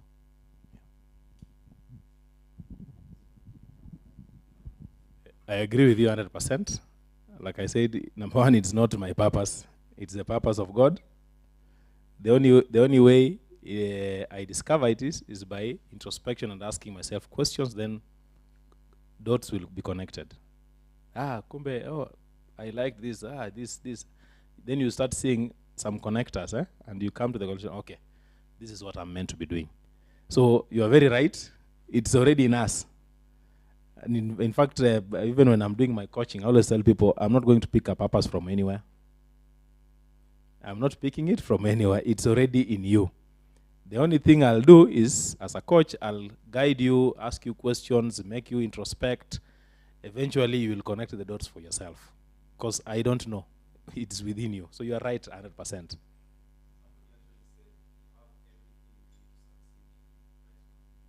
The story of the setup. Yes.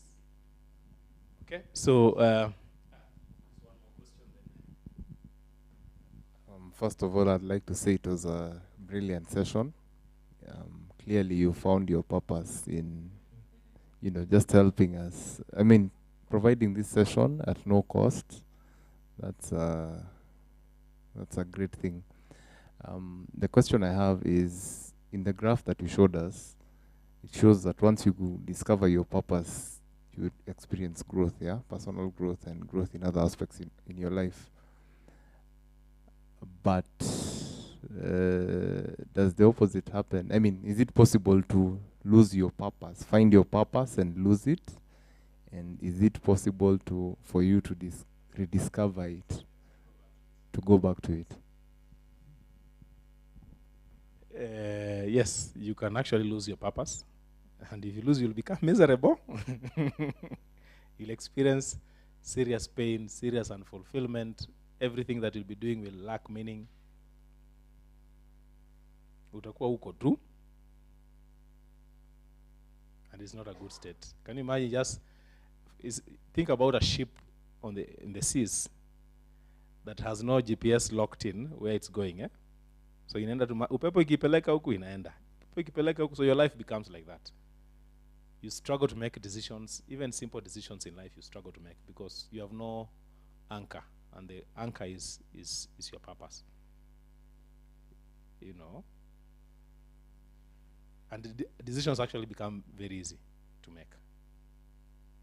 But also the unfulfillment you experience, you can imagine already when you've not discovered it, or it has not been revealed to you, already kwa akili yako unatatizika sana.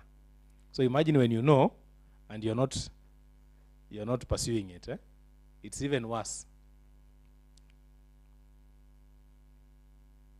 I think there'll be more pain if you know your purpose and you're not following it. That's my contention. So it's possible to actually lose your way. Again, God has given us free will. Sindio? That amekupatia kila kitu, amekuambia what you need to do, but you can still choose. And if you don't do ni sawa, but kuna consequences. Like you've said, God amesema, I'll deny you because you've denied to pursue the purpose that I put in you. Yeah. But I think once you find it, it's impossible not to pursue your purpose once you find it. Because the excitement, I have seen eyes light up. I've seen people get so crazy, like it's like they're dying tomorrow. They move at speeds. That's why that curve, once you discovered it, it was a straight line going up. Because now the growth is too much. There's a client who were doing something over Christmas, so she discovered a purpose.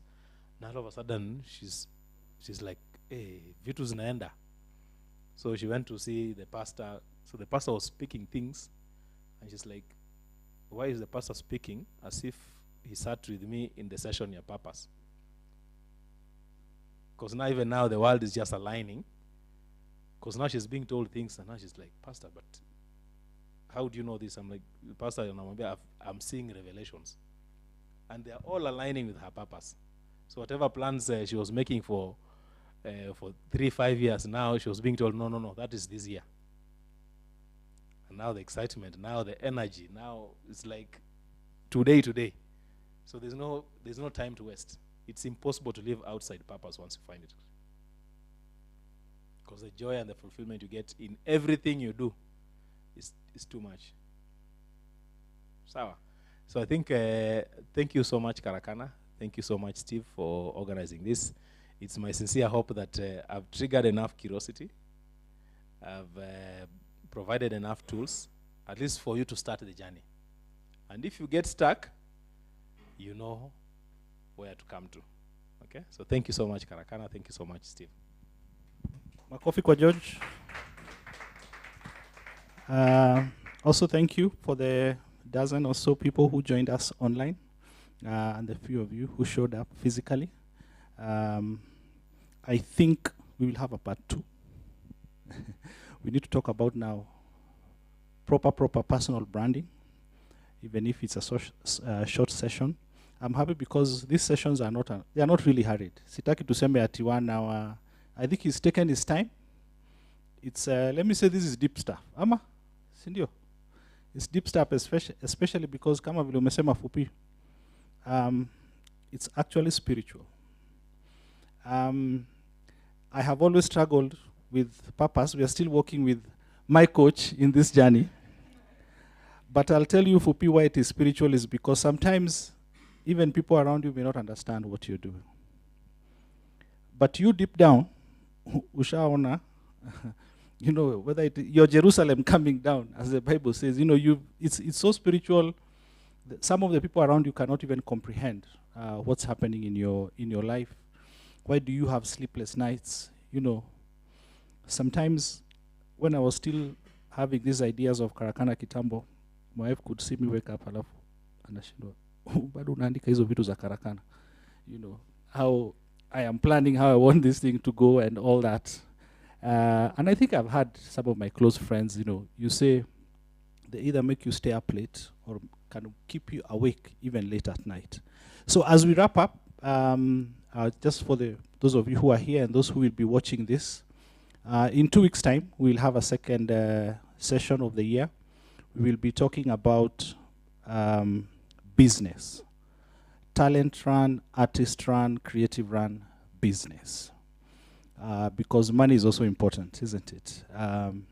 We are so busy doing our graphic design, so busy DJing, we're so busy dancing, we're so busy designing fashion wear, we're so busy photographing, we're so busy creating films. But a good number of us are broke. Not because we are not good at what we do, but because we forget that we also need money to make stuff happen. We need money to live a good life. You need money for your health care. You need money to support yourself. You need money in life. You need money, especially just to have a good life. Nobody wants to be poor. We can't be singing all the time about starving artist syndrome.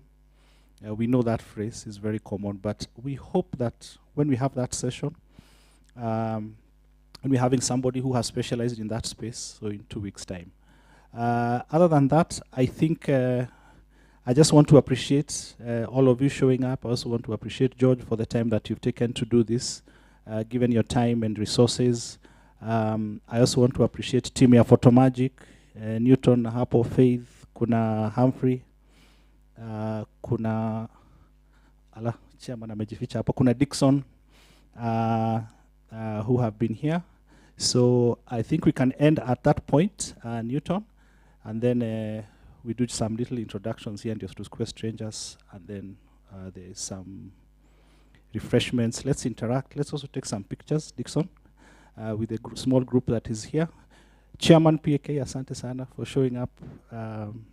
We hope we will have a good time next time. Asanteni sana, and let's clap for ourselves.